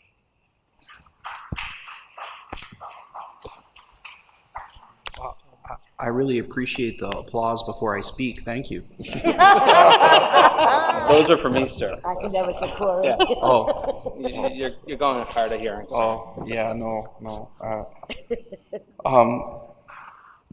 One of the previous speakers made a couple of statements that are contrary to fact, and I just really believe in talking about the facts and transparency. The facts are, the article itself says, schools shall be maintained in Kingston and Newton if you approve it. There is no intention or plan by anyone to close the schools in Newton. That doesn't mean that we won't reconfigure things. And yes, I have said that if I had my way, we would have one K-8 school that had a wing for kindergarten, 1st and 2nd, a wing for 3rd, 4th, and 5th, and a wing for 6th, 7th, and 8th. I would love that, because I think it would save a lot of money and it would provide the best educational opportunity for your children. However, we have a couple of really nice schools that it would not make sense to do that to, particularly Memorial School and the Bakey School. So that was not an accurate statement, and the warrant article itself contradicts that statement. So I just want to bring everyone back to the facts of what Article 8 says.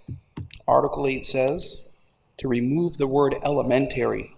If we should choose to do that and folks vote for that, that means that the Articles of Agreement would read, schools shall be maintained in Kingston and Newton. Thank you. Yes, do you want to speak? Go ahead. I'd like to make a comment. My name is Kelly Cullivan. I'm from Newton. I just want to make a comment regarding removing the word elementary and the fact that a lot of parents are scared of that. I understand that prior to maybe this current sitting school board, there was a lot of fear in parents of the board and the decisions that they made not being in the best interest of the students, and rightfully so. However, with this current sitting board and our current superintendent, I feel as though we really should have our faith behind them. I've had many meetings with Tom Ambrose and know a few of the school board members personally, and I can tell you every single solitary thing they're doing is to help our kids.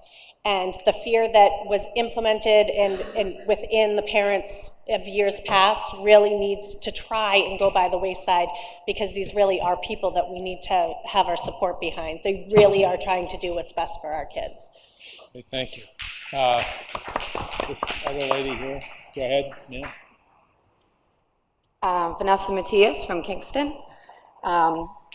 So I'm a little bit torn about this one, I have to admit, and I almost sort of agree with the previous speaker in the respect that it's not that I don't think that you have good intention, but my concern is the fact that we have no additional say once you make proposals. So I think a better way for you to approach it would be maybe to consider making a warrant article upon your plans. You know, make it sort of a stipulation. We agree to remove the word elementary, but you agree to give us the choice to vote upon your proposals. Okay, thank you. Ann, go ahead. Maura Bashaw from Kingston. Question, if we were to close the school, would it be on the ballot? If we chose to close Memorial School, the middle school, would there be a town ballot or school ballot for it? Okay, thank you. All right, thank you. We'll see. Yeah? Okay. Thank you. It's up to you. Ms. Solicio. The answer is, we probably don't have to legally do that. Can't hear you. Okay, we've got the microphones moving. My guess is, from what I'm hearing the attorney tell us, that technically we don't have to. But politically and emotionally and as community members, we probably should. And I don't think that decision has definitely been made. It's not like this, any decision is not going to be made in a vacuum. We need input from parents and community members, all age groups in various neighborhoods. This is not, it's hard to say, I am saying trust us. I am saying that to you.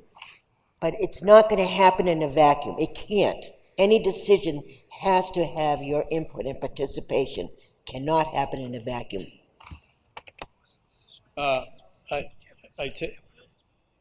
Ms. Gannon. My second question. I promise my last. If we are not in compliance with the state definition of an elementary school, which says it's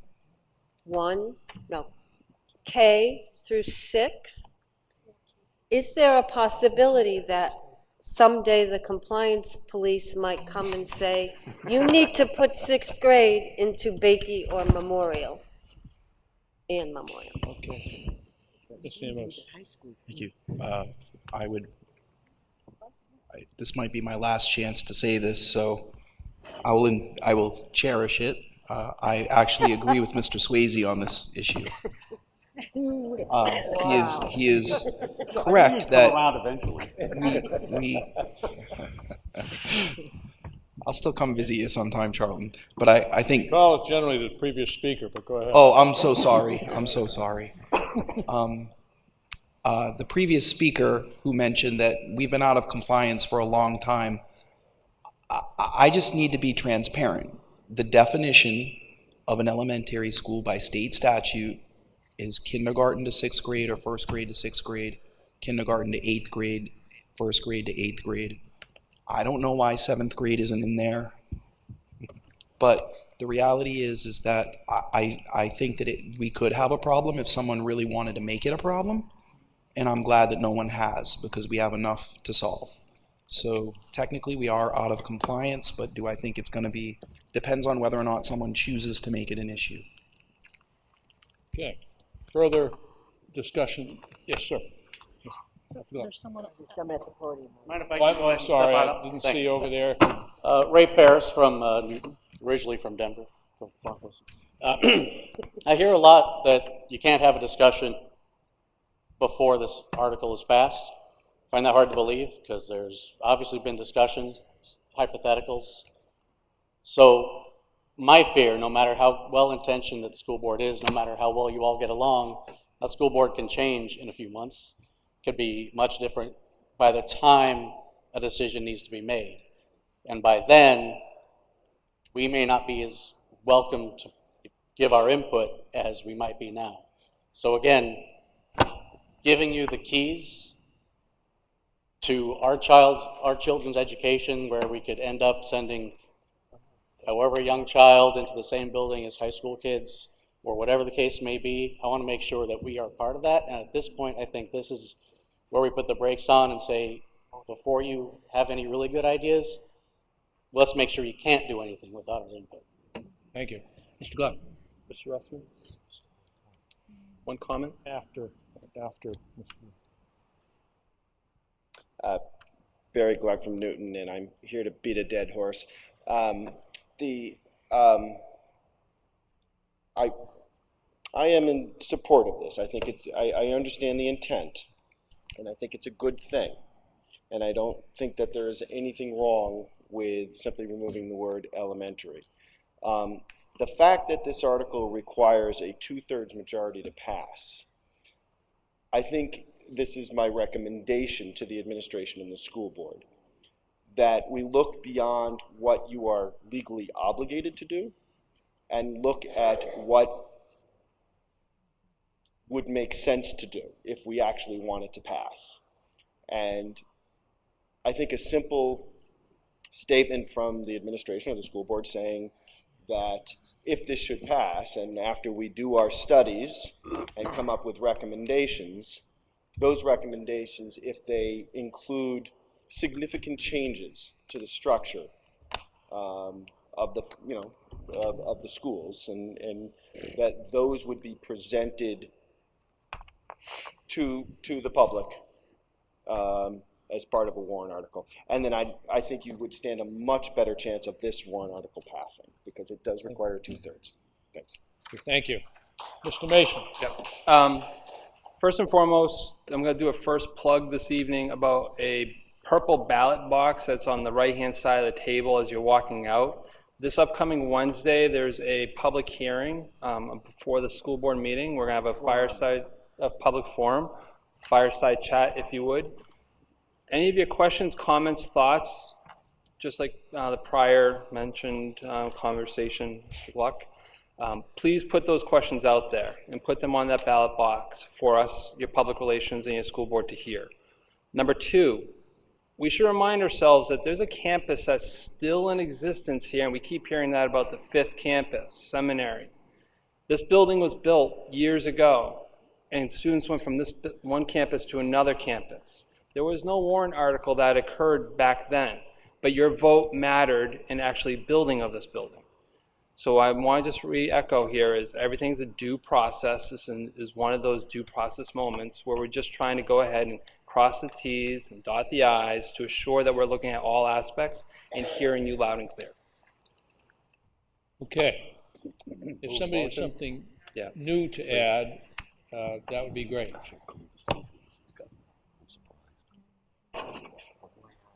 Rhonda Allain, A-L-L-A-I-N. So I feel like we're kind of beating this dead horse, but I keep hearing that we're maintaining 5 campuses. Since I've lived in Newton, there's only been 4 campuses where kids have gone to school. We've not gotten rid of that 5th one. So if we were to get rid of another one, who's to say it's a savings? We're still going to be paying for it, from what I've seen. Thank you. Okay, go ahead, ma'am.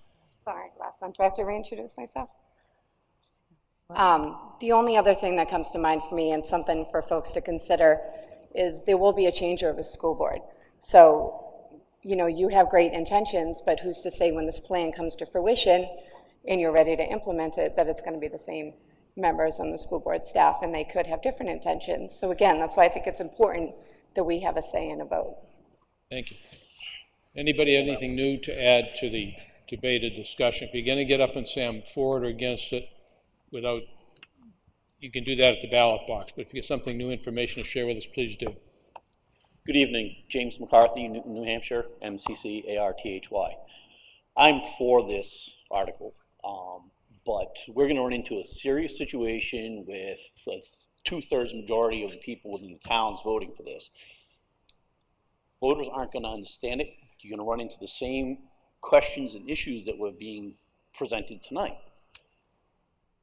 One of my main question is, hypothetically, if this fails or is not passed, how is it that the school superintendent cannot go forward with coming up with some type of proposed budget? Meaning, if this does not pass in the public, he cannot be dead in the water. So there's got to be some way for him to keep going forward with this and present it again. Is there anything in the works for that? Okay, thank you. Doesn't require it if you want to, except you feel compelled. Okay, further debate or discussion on the article. Move the motion. Oh, I'm sorry. Go ahead. There are actually two things that were mentioned at the beginning of the discussion. One was the reduction of over 400 students. Is that reduction coming from an anticipation of Fremont removing themselves from the Sanborn Regional School District? And the second question that was brought up recently several different times is, if we're looking at this budget so closely and everything, what is the benefits behind maintaining this 5th campus? And is there an opportunity to relieve that burden from the school board budget or from the school budget so that we could really focus on investing in what we're using and using it appropriately? Thank you. Thank you. Yes, ma'am. Hi, Karen Campbell Newton. I just have a question. Can you direct me as to where to find the definition of elementary school? I looked in the RSA and the admin rules. I just can't locate it. Okay, we'll see if we can get that for you, I guess. Sure. Is there an RSA number that you know? I don't know. They don't have it right before them, no. No. Okay, Are the administrative rule set? Do you know what? Is it under the 300? go ahead. Please feel free to email me. I'll have to look it up for you. Okay. I don't have it with me in hand right this moment. Okay, thank you. Further comment, debate, or discussion from anybody, anywhere? If there's not, seeing none, the article will appear on the ballot in March. Okay, article number 9. Capital Reserve Fund Unanticipated Educational Expenses. Shall the Sanborn Regional School District vote to establish an unanticipated educational expenses capital reserve fund under RSA 35:1 for the purpose of unanticipated educational expenditures and to raise and appropriate up to $75,000 to be placed in the fund.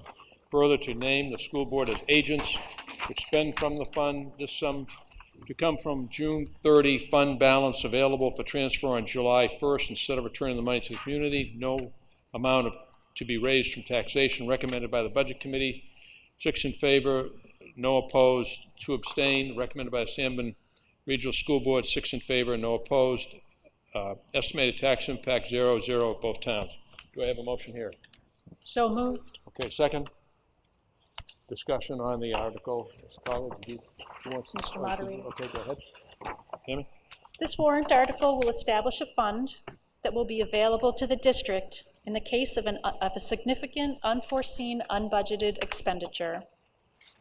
We currently have a fund for unanticipated special education costs. This new fund would begin to build up reserves to handle more general situations, such as an unforeseen spike in enrollment, which actually came close to being an issue this year.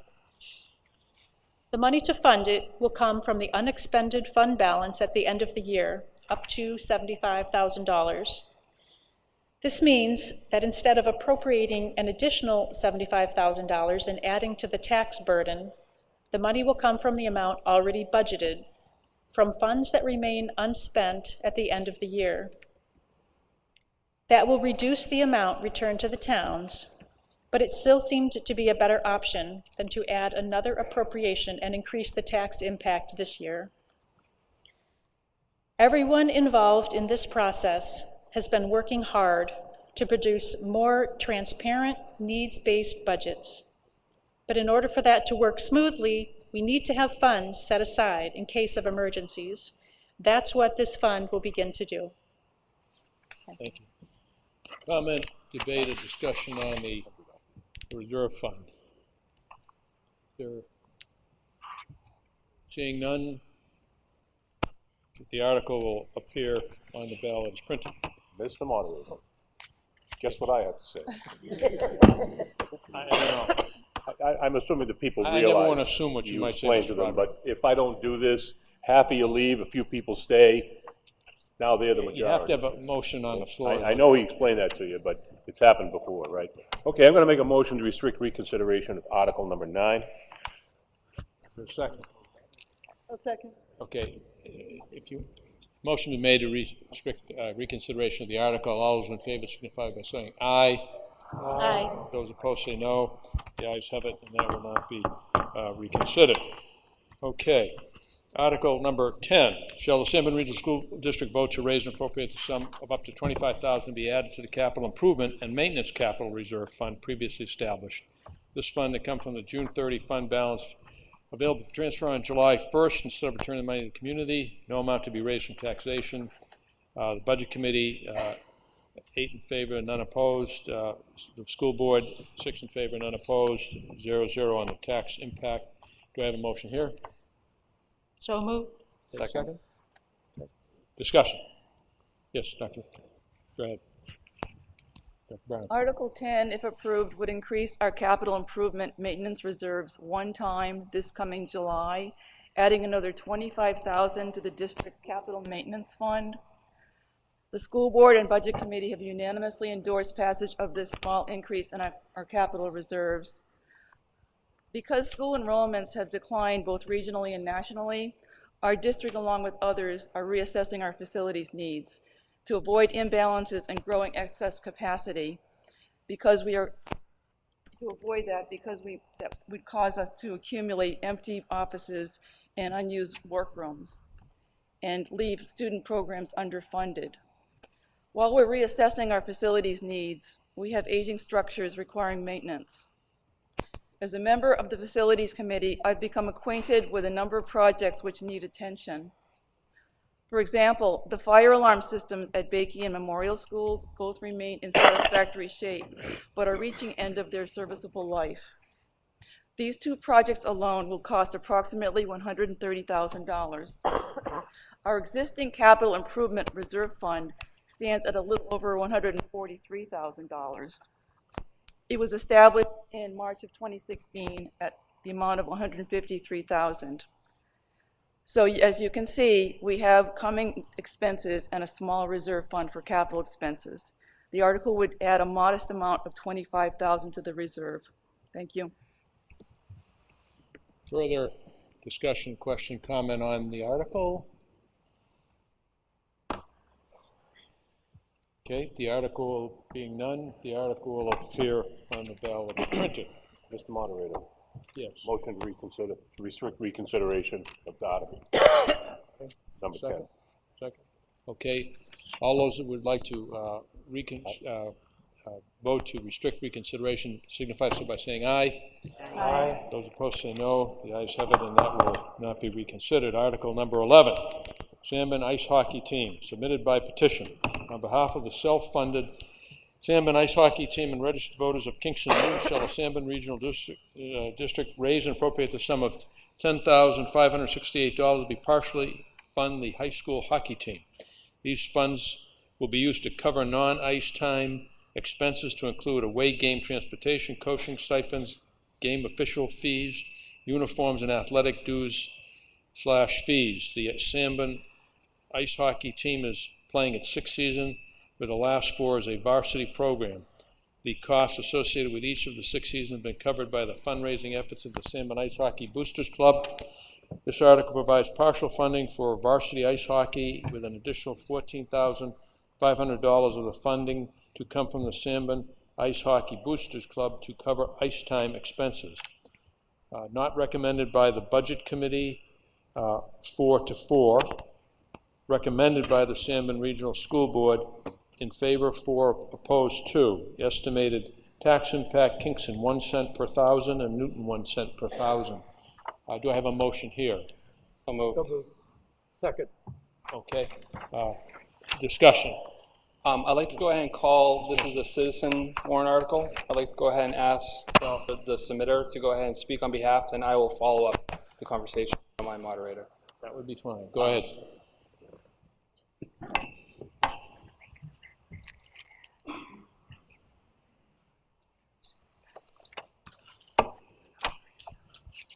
John LeWank from Sanborn. 7 years ago, I'm speaking to Article 11, obviously. 7 years ago, a group of bachelor parents from Newton, Kingston, and Fremont approached the Sanborn School Board and asked for permission to create and fund a Sanborn ice hockey program. That permission was granted 7 years ago, and for the past 7 years, Sanborn High School has been able to field an ice hockey program team that is almost the same, and I say almost the same, and I'll give you reasons why, as all other athletic programs at Sanborn. The hockey team has coaches that have to be paid a stipend under collective bargaining agreements. The team is required to provide bus transportation to away games. The game referees need to be paid for, because otherwise they're not going to be refereeing our games. When our uniforms wear out, we have to pay for those. The team pays for those. And student athletes, like all other student athletes, have to maintain good grades at school in order to be able to participate. It is an official Sanborn High School varsity sport. What's different about the high school hockey program is 7 years ago, that group of parents raised all the money for that first year, and every year since then, to pay for all of those expenses, as well as pay for the ice time expenses. Article 11 which is recommended by the school board, and a tie vote on the budget committee, which means it's not recommended, is seeking to raise $10,000, $568, that will cover the costs that all other athletic programs at Sanborn High School receive. All of those costs that I mentioned.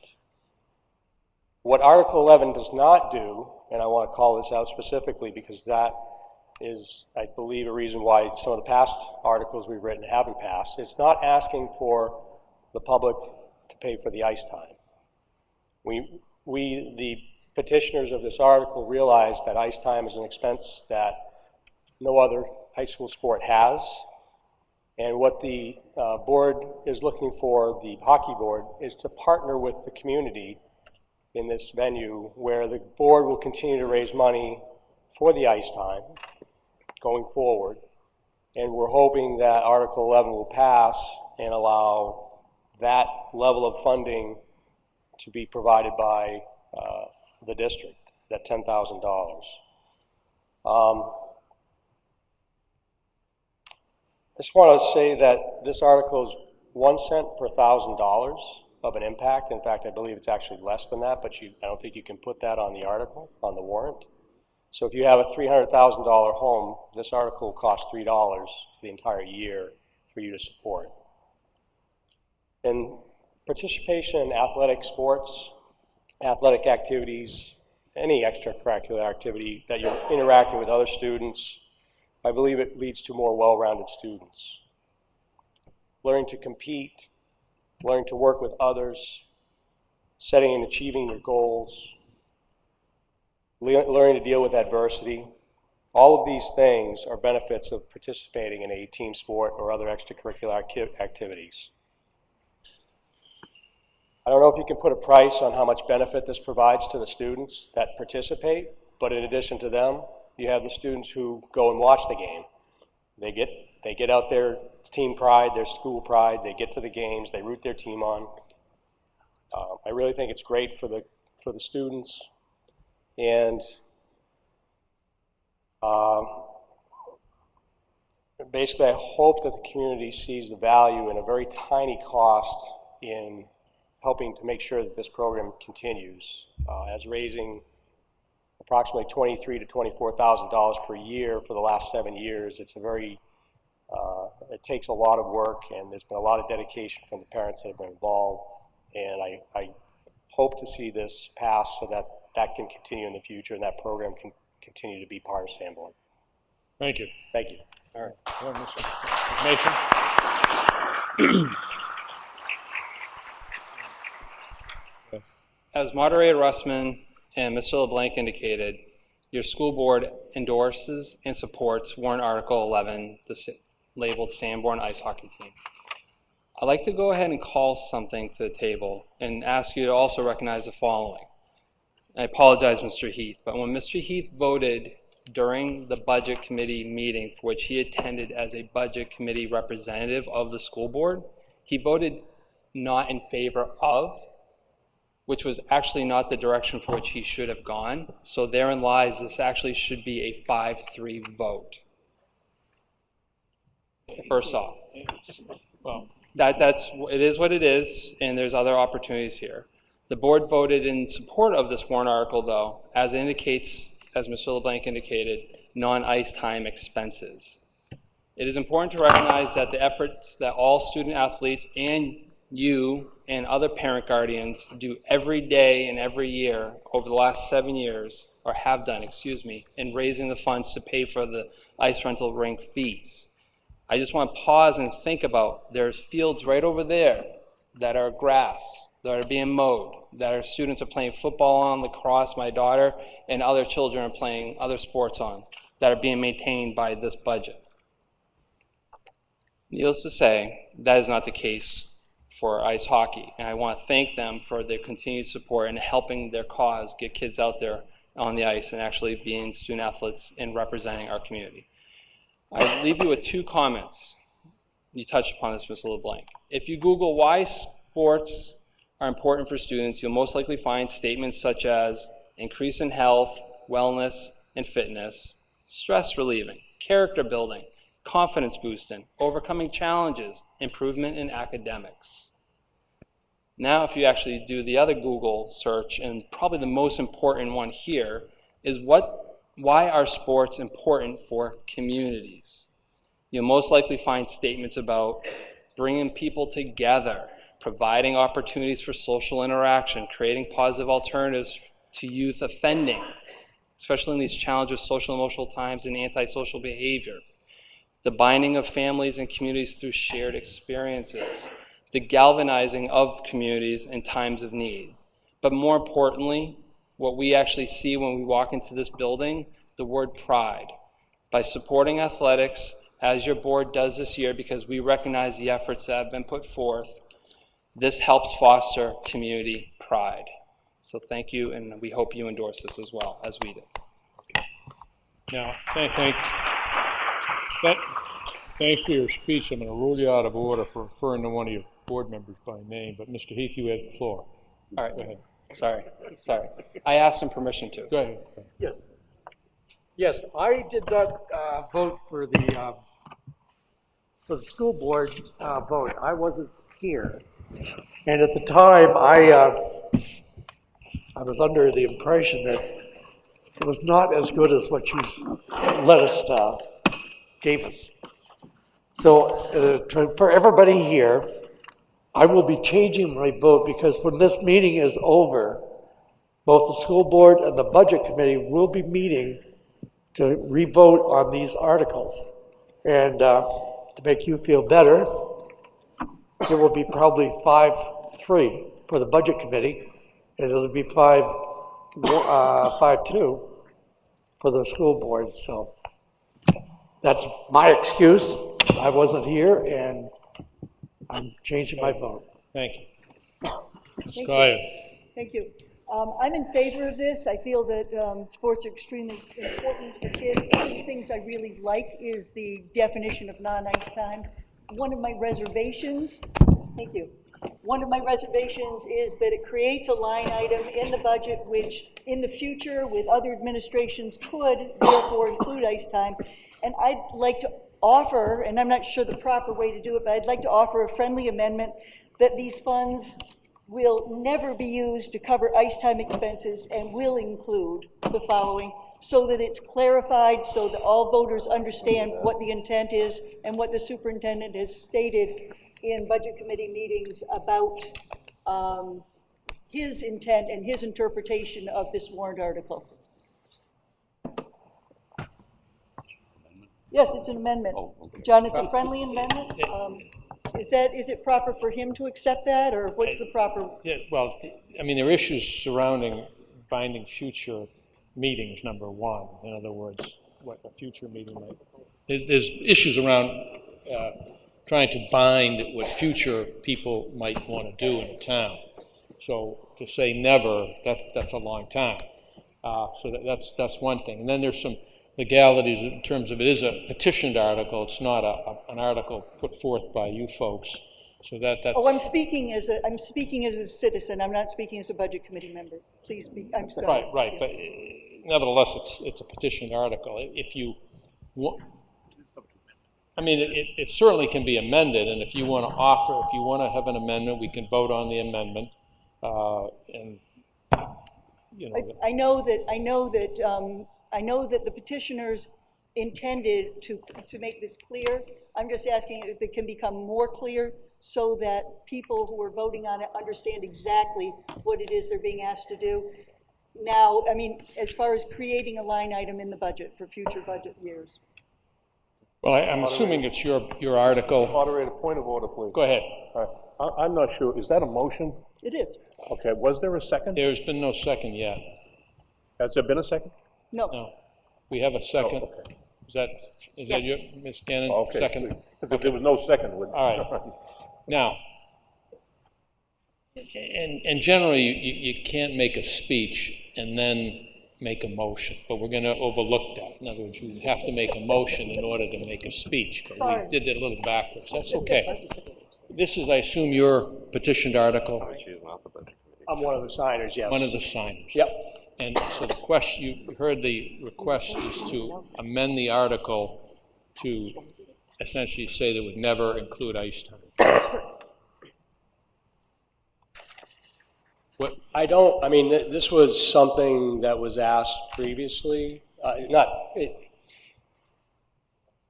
board actually discussed limiting to say never ask for ice time in the future, but we discussed it as a board, and we can't forecast the future. Okay. So we did not feel comfortable saying never ask for ice time in the future. All right. Sorry to put you on the spot, and I should not do okay. that, frankly. And so, essentially, you're saying you're opposed to the amendment. Is that what you're saying? I mean, I'm on the board till May, and then I'm done. And I don't want to speak for future boards' needs if something comes up for whatever reason that they feel obligated to come to the voters to ask for ice time, to be included. It would be a separate warrant article because this particular warrant article does not include asking for ice time being funded. Okay, thank you. I'm going to recognize Mr. Mason and Mrs. Gannon and this lady right here after these two folks have an opportunity to speak. Go ahead. I want to remind ourselves that you are one of many other petitioners, correct, Ms. LeBlanc? Yes. And that the language that is written here was signed off on by the petitioners of that, correct? As a board, we practice not going ahead and if I go in public, like I had a deliberative session recently, and there was discussions and the language had changed, I could not vote on that because my board wasn't present and wasn't actually able to go ahead. I did not know their voice and or where they stood. So the point I'm trying to make here is if this language is changed, this is changing the discussion relative to what your petitioners had signed and also to what the board has signed. As you indicated, this was brought up to the board and we signed off and supported this language. So I warn you all to please vote no, because that's not good governance practice. And I advise you to start now by doing good governance practice. You already are, you're here. That's good governance practice, continue that. Okay. Ms. Gannon. I guess before I comment, I should ask legal counsel, is it possible for, at this deliberative session, to amend a petition warrant article? Yes, it is. Yes, it is. I can tell you that. Does it change intent? Yes, it is well settled that you can amend a petition warrant article, as long as you don't delete the purpose of it or the subject matter.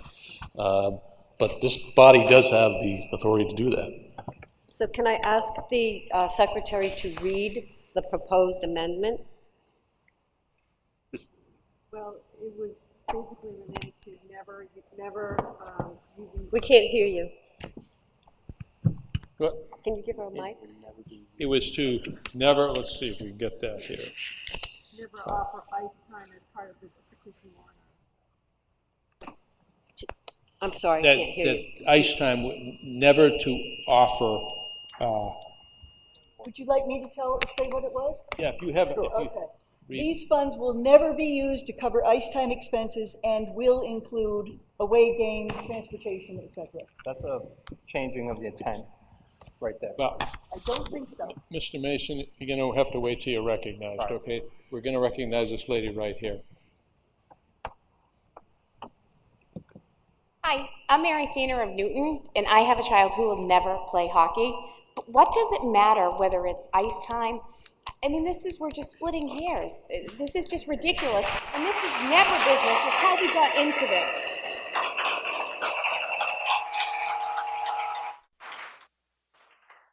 Thank you. Mr. Bates. And then I'll recognize Mr. Brown. As many of you know, I've been in town politics for a while now.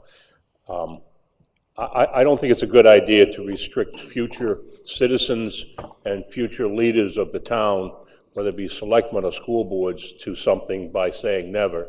And just a rule of thumb that I think we would all probably go by, and that is, you never say never. Okay. Thank you for your original quote there. I just made that up. Kurt Bates, Kingston. We've had this discussion for 7 years. Football tried this back when I sat on the board. You're either in it or you're out. The Sanborn Regional School District should step up to the plate and be in it. If these people, it's been going on for 7 years, we have a track record now. There's a success record. There's the amount of people. Put it in your budget and let's move on so this gentleman and the other people don't have to sit here and beg like people do out at the streets or they do for sports with a can. Step up to the plate and support it. It's Sanborn Regional School District.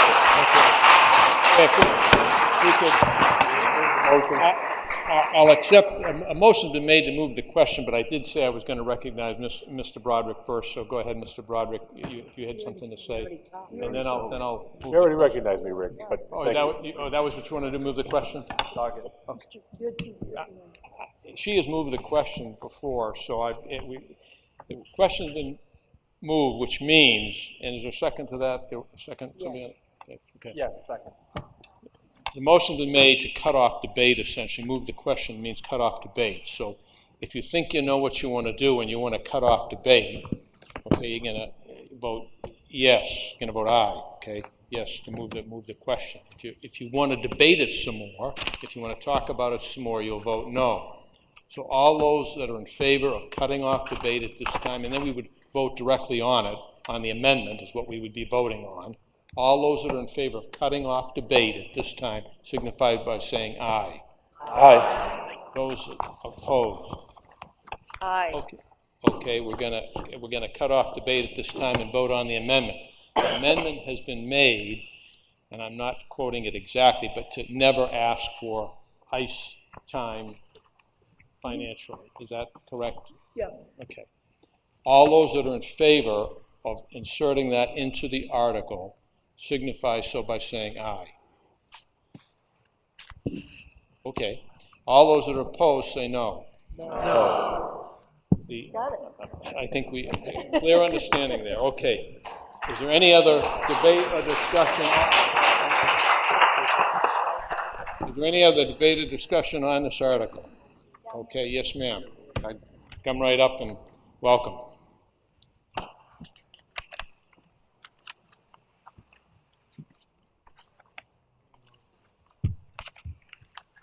Hi, my name is Tammy Najum Elwell. I'm from Newton, New Hampshire. I just want to make a comment. I've been. What's the name again, please? Tammy Najum, Najim, Elwell, Elwell. Thank you. I just want to take a moment for us all to look at, this is a perfect example of what's going on in our community. We have a wonderful program here that the kids can positively learn from, grow from, develop good coping skills, develop good, just all around people skills. And we're fighting over a penny per thousand. I have seen from the very beginning, because of our taxes were going out of control, the board stepping up, or people stepping up from the community to try to help alleviate the cost so we can stay in our homes as we age. What I'm trying to say is, this is a perfect example of the fighting that's going on for small crumbs, when we should be looking at the bigger picture, like the 5 buildings, and to control costs so we can put great programs in for the kids regarding hockey, computers, whatever it is. To me, it just makes perfect sense to control the cost where we can so we can support the programs that we want. Very simple. Thank you very much for your, Mr. Dogg. Oh, and I also wanted to thank all the hard work that both committees and boards have done over the last, I'd say, 5 or 6 years. All right, thank you. Mr. Dogg. When people are out there doing their Google searches, while you look up pride and student athletes, also look up things like student athletes and concussions. You'll find several Journal of American Medicine reports that directly correlate student athletes in high school, concussion, and later disabling brain damage. The other thing you may want to Google search is for student athletes and opioid use. The second largest introduction of opioids to students or children of student age in the state of New Hampshire is through sports injuries at school that lead to opioid use and abuse.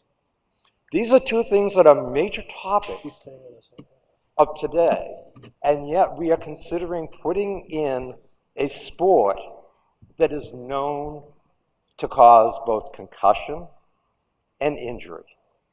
And I ask you, if you say you're really good parents, then you would actually say, no, we should not even be having hockey.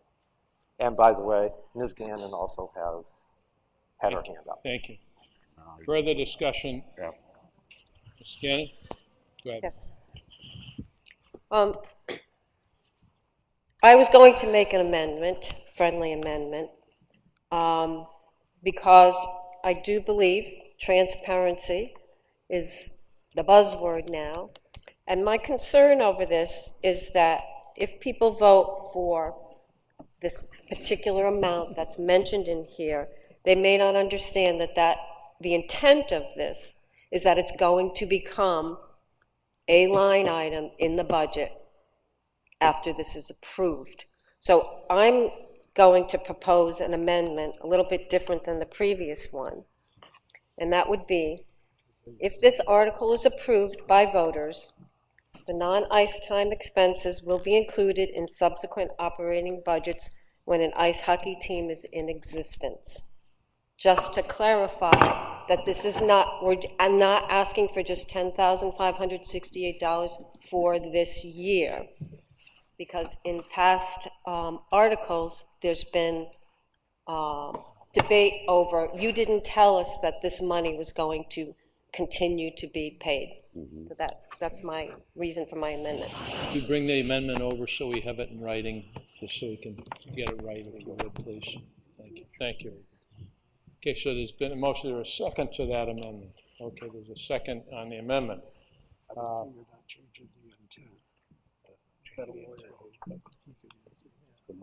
Just want to give it to the clerk so she has it down.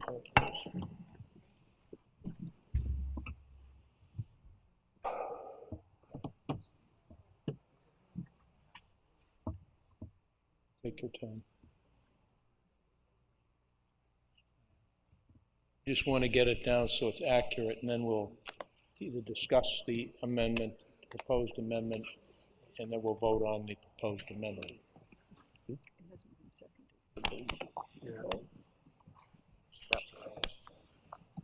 That's her motion. I haven't seconded yet, but I'm not sure petition warrant how can roll over and over and over.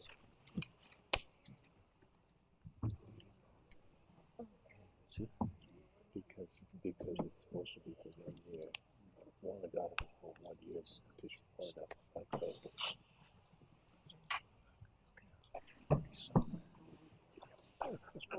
We're almost there, guys. Okay. Yeah, I'm going to read it. If I can read the writing here, if this article is approved by the voters, non-ice time expense will be included in subsequent operating budgets when an ice hockey team is in existence. Could you read it again? Okay. If this, we would add the language, if this article is approved by voters, non-ice time expenses will be included in subsequent operating budgets while an ice hockey team is in existence. Okay. Discussion on the amendment. Has there been a second, Mr. Moderator? Yes, there has. Okay. Yes, go ahead, sir. John LeBlanc, Kingston. I want to make two comments, one related to the amendment and one related to a prior speaker. Prior speaker discussed injuries in hockey, which they do happen, and discussed painkillers. And I don't have data to back this up, but I'd be willing to say that keeping students involved in athletics and plugged into extracurricular activities is a much bigger deterrent to getting them hooked on opioids than the chance that they get injured during an athletic event and then somehow leading down that path. I know that's a path that can be taken, but I do believe participation in sports is a much bigger deterrent. Okay. My second point, comment is on the amendment. That is, the amendment is the intent of, it does not detract from the intent of the warrant article. I would say that that is the intent, that if this is passed, from then on, that part of the hockey funding will come from the schools next year, the year after, until, if there's no hockey program, or until the school board or someone else decides that there will be no hockey program. So I'm not in total favor of the amendment, but it isn't taking away. So I just wanted to make that clear to people. That was the intent of the board. Okay. Further discussion. Yes, Mr. Clark.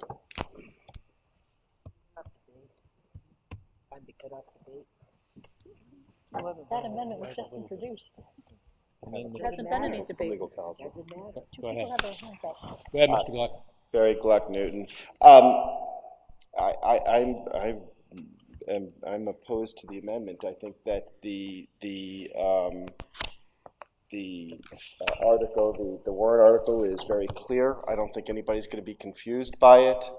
I think that the amendment actually adds some limiting language that's unnecessary.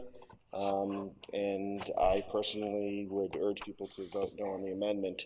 I'd also point out that we have spent more time debating $10,000 than we had spent on the $35 million budget.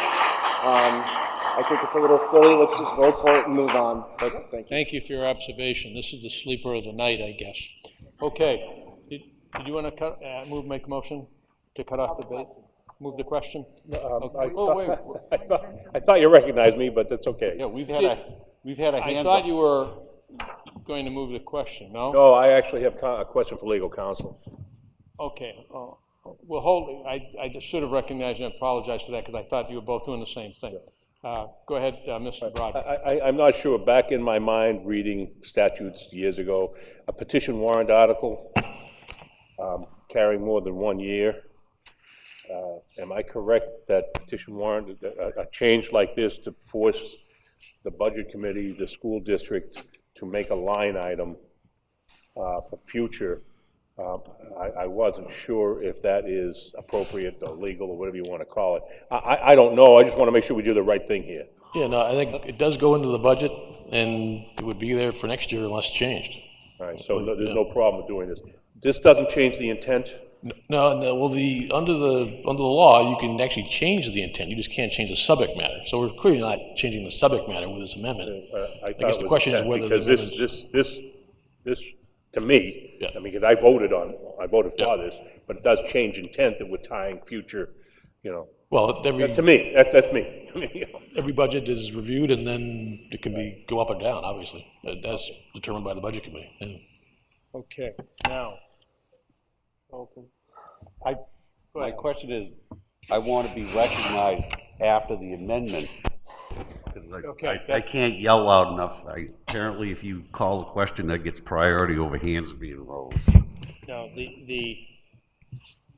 Lucy, when we vote on this amendment, after we vote on it, the article is still in play. You still have the opportunity to discuss the article as going on. I'll be happy to recognize Mr. Swayze after the vote on the amendment. But Mr. Alicio has moved the question, and there's been a second? Okay. Yes. So if you want to cut off debate on the amendment, and again, I will read the amendment if I could one more time to make sure everybody's on the same page.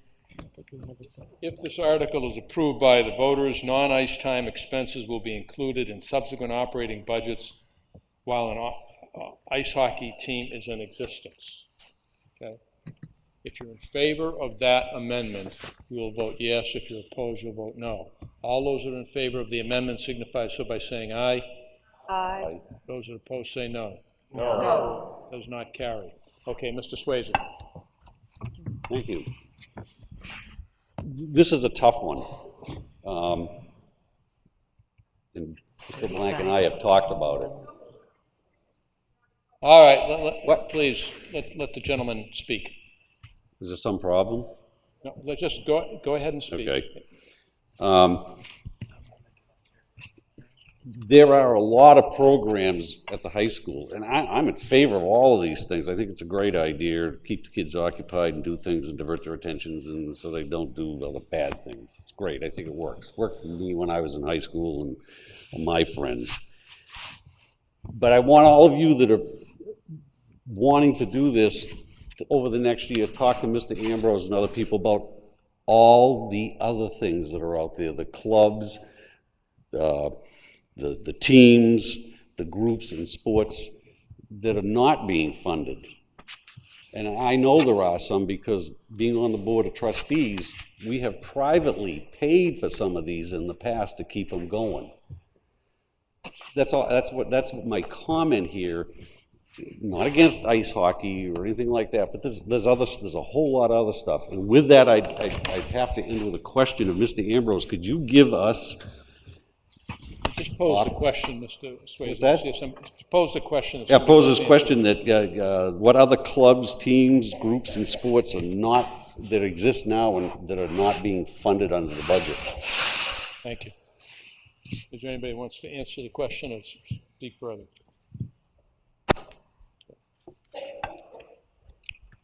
I'll just say that I would need to ask the athletic director to provide me with an actual list in order for me to be able to factually answer. Okay. All right. Mr. Doggett. Just a comment in light of what was just transpired with that amendment. Should somebody wish to go to court, they could say that this article is a one-year payment. It could not be included in the budget because this body just agreed that it will not be perpetual. Therefore, any injunction would simply revert and say this is a one-year only item, and that the board therefore does not have the authority in the future to include it in the budget because the legislative body chose not to include that, as the minutes will show. Thank you for your comment. Is there other comments, debate, or discussion? Yeah. Oh, yes, I'm sorry. Go, sir. I'm not trying to make this the longest article discussed tonight, even though it already is. But I'd like to make a motion to amend a very slight clerical amendment to the article, where it says the Sanborn ice hockey team is playing in its 6th season. I would like to change that to 7th season. Okay, well, let me say this. If there's no objection, we're going to allow that amendment. Is that okay? And it says the last. If anybody objects, we will put a vote, but otherwise, okay. So 7th season, last 5 as varsity. instead of 4. I apologize. The costs associated with each of the 7 seasons as opposed to 6. I just wanted to be accurate. Okay, so 7th season and 5 as varsity. Is that what you're saying? That is correct. Okay, and I assume there's no objection to that. Okay, that'll stand. Okay. Further debated discussion on the article. Yeah. Mr. Moderator. Yes, I'd like to make a Mr. motion to restrict reconsideration of Article number 11. I thought he just said, I'm sorry, am I a step ahead of you? I thought you just, I thought you just said it'll appear as that way. In other words, I've just allowed the amendment to Oh, that was without the amendment. I'm objection sorry. on 7th season and 5th. Trying to get out of here. Yeah, that's all right. When someone says something, it becomes like Bible. I Can't go back hear to you. There was a prior comment about this being a one-time discussion. Can I get clarification of that from legal if possible? Is that true? I don't believe it is true. I believe it's, once you add this money into the budget, it's there as a baseline for next year. I could check on that to make everyone more comfortable about that, but that's my opinion. I just have one last parting comment, moderator. Promise? Promise, and I'm going to ask to move the motion. Go ahead. And, Go ahead. We're elected officials, and there was a long budget season that started and now is basically ending here tonight. If this line item in this sport is no longer in existence, it will get weeded out. So let's just remind ourselves, you elected us as fiduciary agents for you and for those kids. So needless to say, I ask to move this motion and support our kids. You can't move the question. No, I'm afraid you can't make a speech sorry, and then cut off I want to go, debate. it's sleeting outside. It doesn't work that way, but I think people are ready to move on from this, I think. Yes. Does anybody have a need to say anything else or want to say anything? Okay. If not, then this article will appear as it was amended with the 2 small amendments, 6th and 7th and 4th and 5th in the article. It'll appear on the ballot. Okay. Now can I do it? Yes. Go ahead. Yes. Yeah, I'd like to make a motion to restrict further consideration of Article number 11. Second. Okay. All those that want to, you got it down. Thank you very much. Motion to adjourn. Any other new business to come before the meeting? Okay. Okay. Motion to adjourn. Move to adjourn. Okay, second. All those in favor of adjourning, say aye. Aye. Thank you very much. Appreciate your time, folks. Thank you very much.